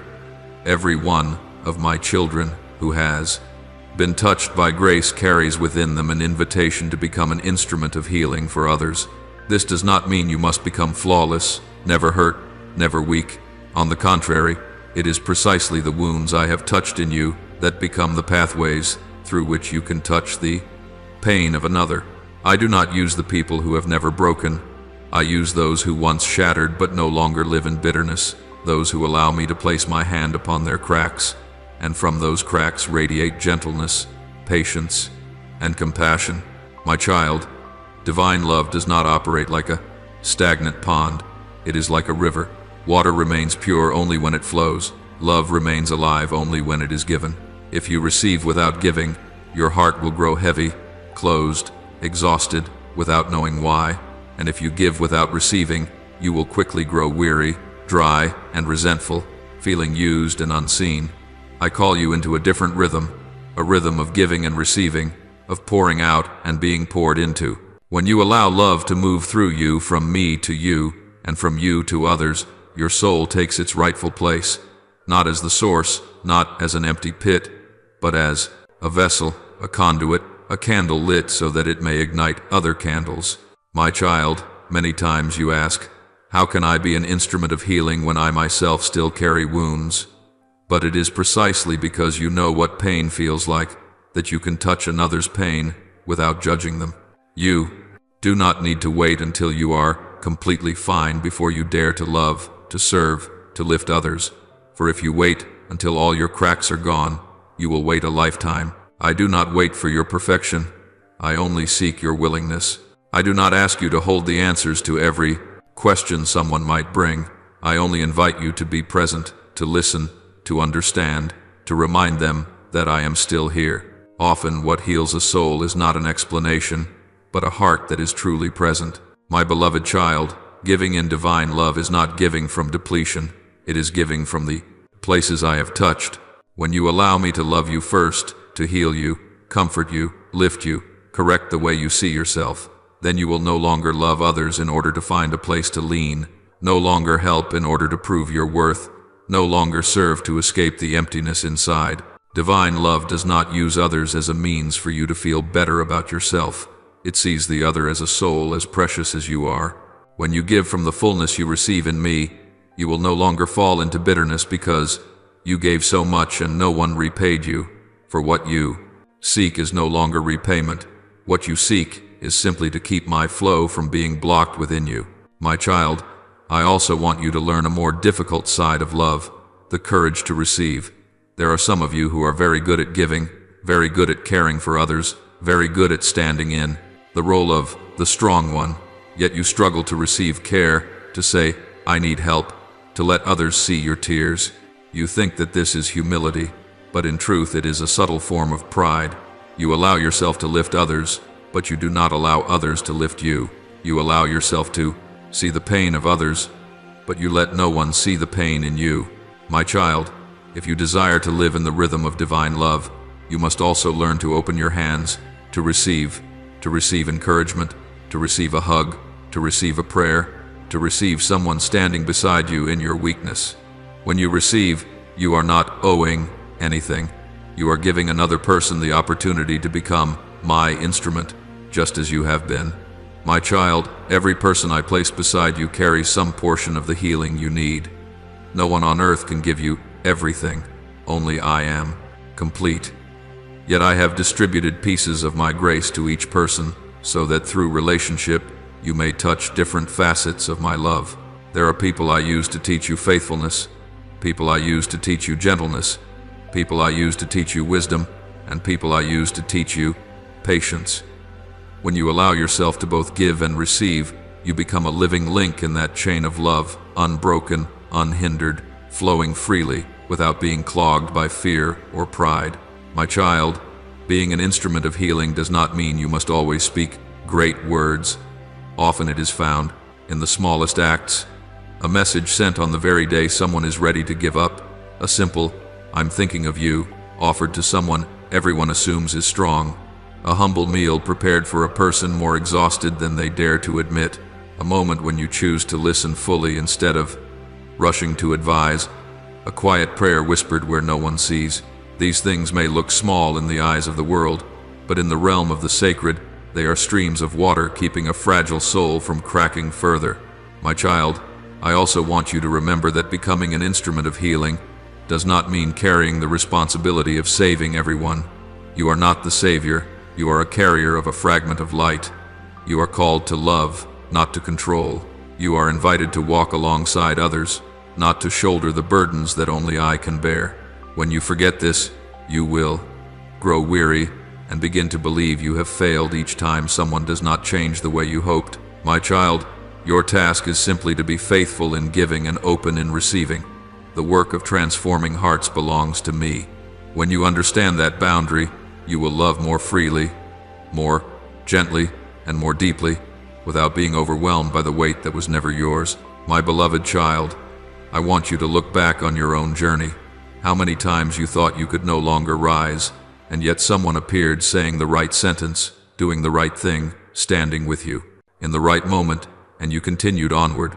They may not have known they were instruments in my hands. You may have forgotten their names, but I remember. And likewise, there were moments when you did something seemingly ordinary, and that very act kept another from falling into the abyss. You do not need to know everything. You only need to know this. No act of love is ever wasted when it flows from me. My child, let this become your daily whisper. Lord, today, please use me as an instrument of healing for someone, and grant me the humility to receive the healing you send through others. When you live with that prayer, your days will no longer be a string of monotony. They will become a living stream of giving and receiving, of loving and being loved, of healing and being healed. And day by day, you will see this truth unfold. You are never an extra piece in my design.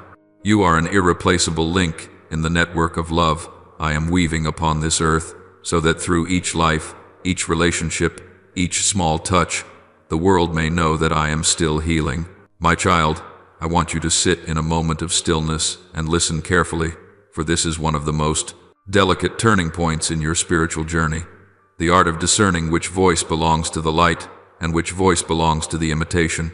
These two voices do not come to you in clear shades of white and black. They do not stand on opposite sides shouting at you. Instead, they arrive as inner whispers, sometimes so similar that your soul can easily mistake one for the other. Darkness rarely comes in frightening forms or harsh tones. It approaches with comfort, with an instant lightness, with an invitation that seems harmless, with a kind of peace that is sweet but hollow like sugar, that melts quickly on the tongue but leaves the soul thirsty. It whispers to you in phrases that sound caring. Don't think about it now. Deal with it tomorrow. Don't face it. That will be exhausting. Don't dig deeper. You will only get hurt. Don't tell the truth. They will leave you. Don't change. You're fine as you are. These sayings do not frighten you. They make you exhale. But that exhale does not free your soul. It merely lulls you to sleep, gently enclosing you in a comfort zone where you stop moving, stop growing, stop touching truth, and slowly fade into dullness. My child, the hollow comforts that darkness uses are not the kind that frighten you. They make you feel at ease. They make you believe you are being protected when in reality you are being held back. They resemble the warmth of a thick blanket wrapped tightly around you in the middle of summer, pleasant for a moment, yet leaving you exhausted, stifled, slowed down, losing clarity. Every time you choose avoidance, instead of facing the truth, you feel a quick relief, but what follows is a long emptiness, a spiritual dryness, a nameless sigh, a disconnection from yourself that you cannot explain. That is the mark of false peace.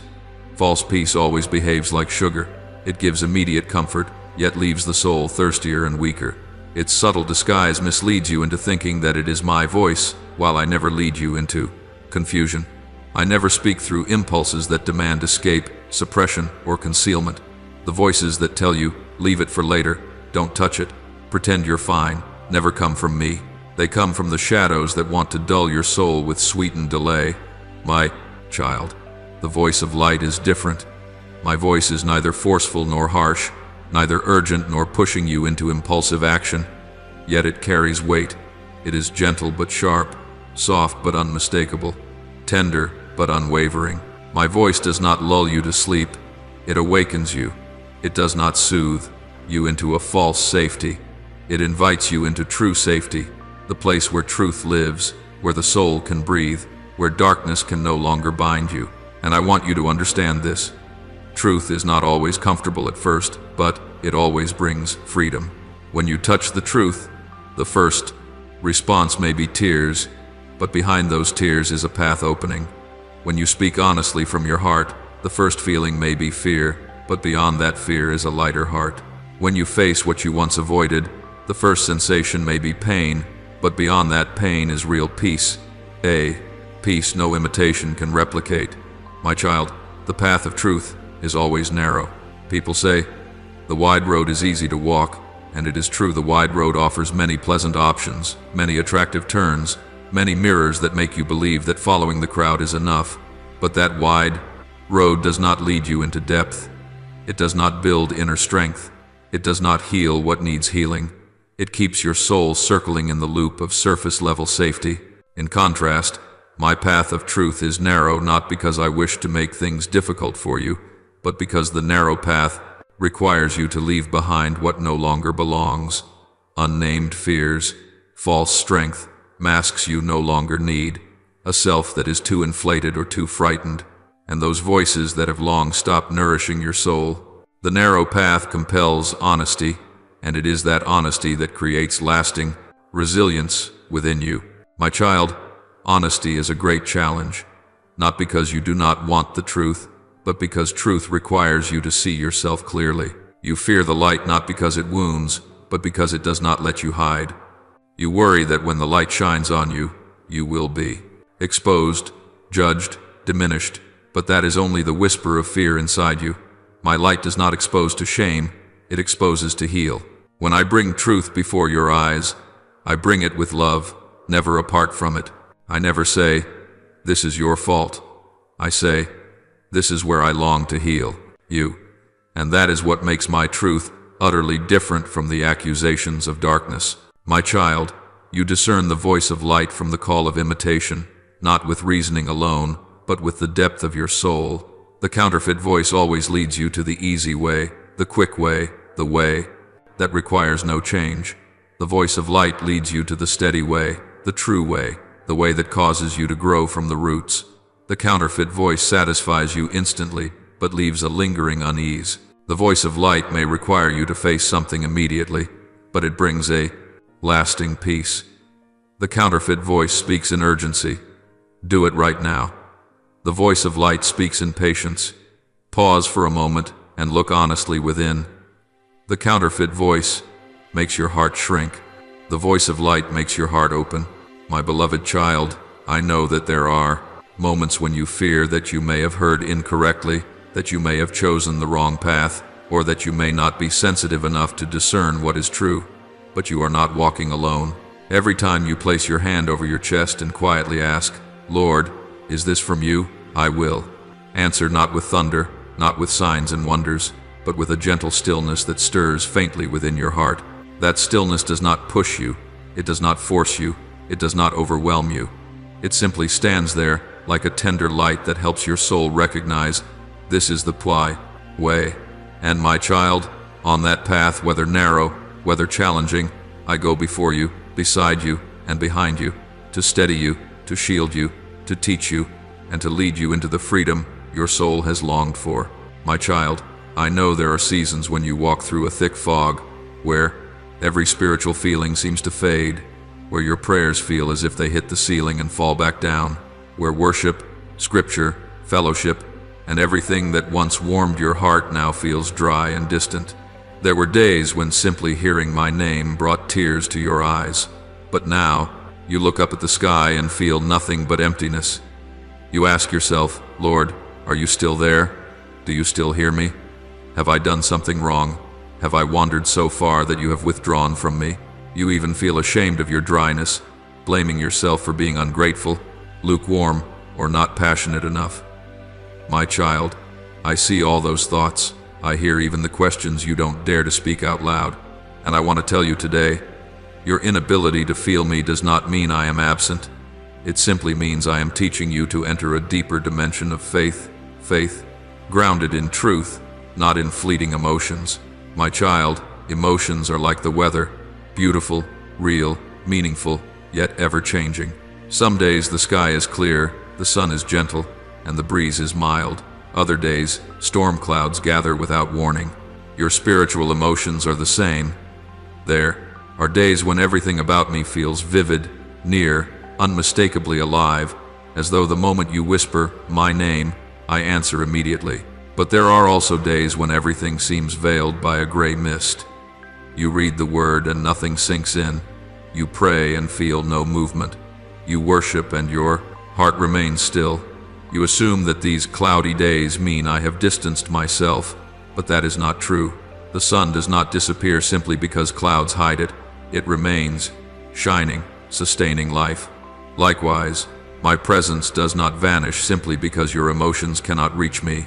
I am still there, still near, still holding you, still watching over you, still keeping you, even when your soul cannot feel it. My child, there is something I want you to remember deeply. True faith is not built on emotion. True faith is built on the truth of who I am. Your emotions may tell you, He is far away, but the truth says, I will never leave you nor forsake you. Your emotions may whisper, your prayers mean nothing, but the truth says that every whisper from your lips is treasured by me. Your emotions may claim, you are standing alone, but the truth is that I have promised, I am with you always, to the very end of the age. As it is written, for we walk by faith, not by sight, 2 Corinthians 5-7, and not by emotion, whether it rises or fades. Your faith is not the warm sensation in your chest. Faith is the decision to stand on what I have spoken, even when everything inside you is silent. My child, why do I allow seasons when you cannot feel me? Not because I enjoy leaving you in uncertainty, nor because I am punishing you. I allow these seasons because I want your love for me to mature beyond the dependence on comforting feelings. When you first began, I often surrounded you with tender emotions, like a child learning to walk who is carried at the slightest cry. Every time you prayed, you felt me. Every time you opened scripture, the words seemed alive just for you. Every time you worshiped, tears flowed freely. That was the season when I held you close so that you would know I am real, living, and near. But there must come a time when I gently set you down, take your hand, and say, now you will learn to walk. It is no longer walking by feelings, but by trust. It is no longer asking, do I feel God, but asking, do I know who He is? My child, mature faith does not deny emotion, but it is not ruled by emotion. When you cannot feel me, you can still come honestly and say, Lord, my heart is dry. I do not feel you. I do not hear you. I cannot sense you, but I will remain. I will still open the word. I will still whisper to you. I will still choose to believe you are here. Those words are deeply precious to me because they are no longer the natural response of a heart lifted by emotion. They are the conscious choice of a soul that is growing. The prayers offered in dryness are often quiet, free of tears, free of intensity, but they carry far more weight in eternity than any dazzling moment without perseverance. My child, many times you think that when you cannot feel me, you are the only one on earth who has walked through such silence, but countless people who belong to me, even those you see as strong, spiritual, or close to God, have walked through valleys where they too believed I was silent. They also asked, where are you? They too wept over prayers that seemed unanswered. Yet it was in those valleys that their roots grew deep. They learned to trust me not because I always made them feel better, but because I am unchanging, even when emotions rise and fall. And that is what I desire for you as well. Not to be tossed around by every wave of feeling, but to stand firm on the foundation that is me. My child, when you cannot feel me, what you need is not to force yourself into some manufactured spiritual emotion. You do not need to push yourself to cry, to tremble, or to feel moved, just to reassure your own heart that I still love God. I do not need such performances. What I invite you to do is simple. Remain in the present word even if you can only read a few lines. Remain in prayer even if you can only utter a few sentences. Remain in my presence even if all you can do is sigh before me. Remain in community even when you do not feel like speaking. Remain in obedience even when you feel no inspiration. This remaining is the very essence of faith. My child, you must also know that in the seasons when you cannot feel me, I am working in depths your consciousness cannot reach, like a seed lying still in the dark soil, with no light, unseen by anyone, unpraised, unnamed. Yet beneath that hard shell, life is quietly taking root. You do not see the plant growing each day, but one day you suddenly realize you have changed. Calmer, softer, steadier, less panicked, less controlled by emotion. These are the fruits of the days that seemed like nothing was happening with God. I am always at work. It is simply that you cannot always perceive that process through your feelings. My beloved child, I do not despise your questions of, where are you? Nor do I distance myself from you when you feel cold. I simply want to lead you to a higher place, from believing, because you feel something, to believing because of what is true about me. And the truth is this: I loved you before you knew how to love me. I chose you before you knew how to choose me. I came near when you still turned away. I held your hand long before you even knew how to reach for mine. That love does not change just because today you feel dry. So when you cannot feel me, whisper this: I cannot feel you, but I still believe. I cannot see, but I know you are here. I cannot hear, but I choose to keep walking with you. And in those small words, your faith is anchored not to the waves of emotion, but to the one who is unshakable. Now pray like this: Lord, today I come before you not with a strong heart or a steady smile, but with the truth I have buried for far too long. I have covered my pain beneath the words, I'm fine, beneath forced laughter, beneath long days of pretending to be composed so no one would see the cracks inside me. Please give me the courage to name what has been draining me. Give me the strength to admit that I am weak, that I am tired, that I am wounded, that I need a place to lean on. I have held my pain so tightly that my soul has gone empty, and my heart has closed for fear that if I paused, the truth would swallow me. But today, I take one slow, small, honest step. Please let me speak what I have never dared to say. Receive me exactly as I am, trembling, exhausted, and dry. Please do not let me face this alone. Lord, I bring before you the part of me that has fallen where no one heard. There were nights when I lay still, yet my heart cried for help. Mornings when I woke with no peace at all. Moments when I stood in a crowd but my soul felt lost in a distant place. Please touch the part of me that has gone numb, the place where emotion no longer flows, where breathing feels heavy, where I no longer know why I am alive. Lay your hand on the places I have hidden, the gaps I fear to touch, the memories that tighten my chest the moment they surface. Let me know that weakness does not push you away, but is the very place you draw closest. Heal the part of me that just broke, the part no one has ever seen, the part I fear others would abandon me for if they knew. Hold me gently in the safety of your arms. Lord, I have lived too long in the role of someone strong, so long that I have forgotten what it feels like to be vulnerable before another. I have carried myself so others would not worry. I have tried to be everyone's support, and in lifting others, I have become empty because no one truly sees the place in me that trembles. Today, I lay down before you the burden of pretending to be strong. Please remove each layer I have forced around myself to hide the truth. Teach me that admitting I am not okay is not failure, but the beginning of real life. Free me from the fear of being seen as a burden. Help me believe that before you, I do not need to perform, do not need to be perfect, do not need to prove anything. I only need to be myself. O Lord of gentleness, let me know that tears are not a shameful thing. Teach me how to weep before you. For so many years I have used reason to silence my feelings, used a smile to cover my wounds, used responsibility to choke back the tears my soul has held for far too long. Lord, please open the door that has long been sealed inside my heart so that this hidden stream may finally flow. For Scripture says that when Jesus stood before Lazarus's tomb, he wept, and that moment shows that tears, too, are a sacred language. O Lord, please wipe away the tear I never dared to let fall. Please embrace the part of my heart that is hardened from being strong for too long. Let every tear become a seed of healing, no longer a burden I must continue to hide.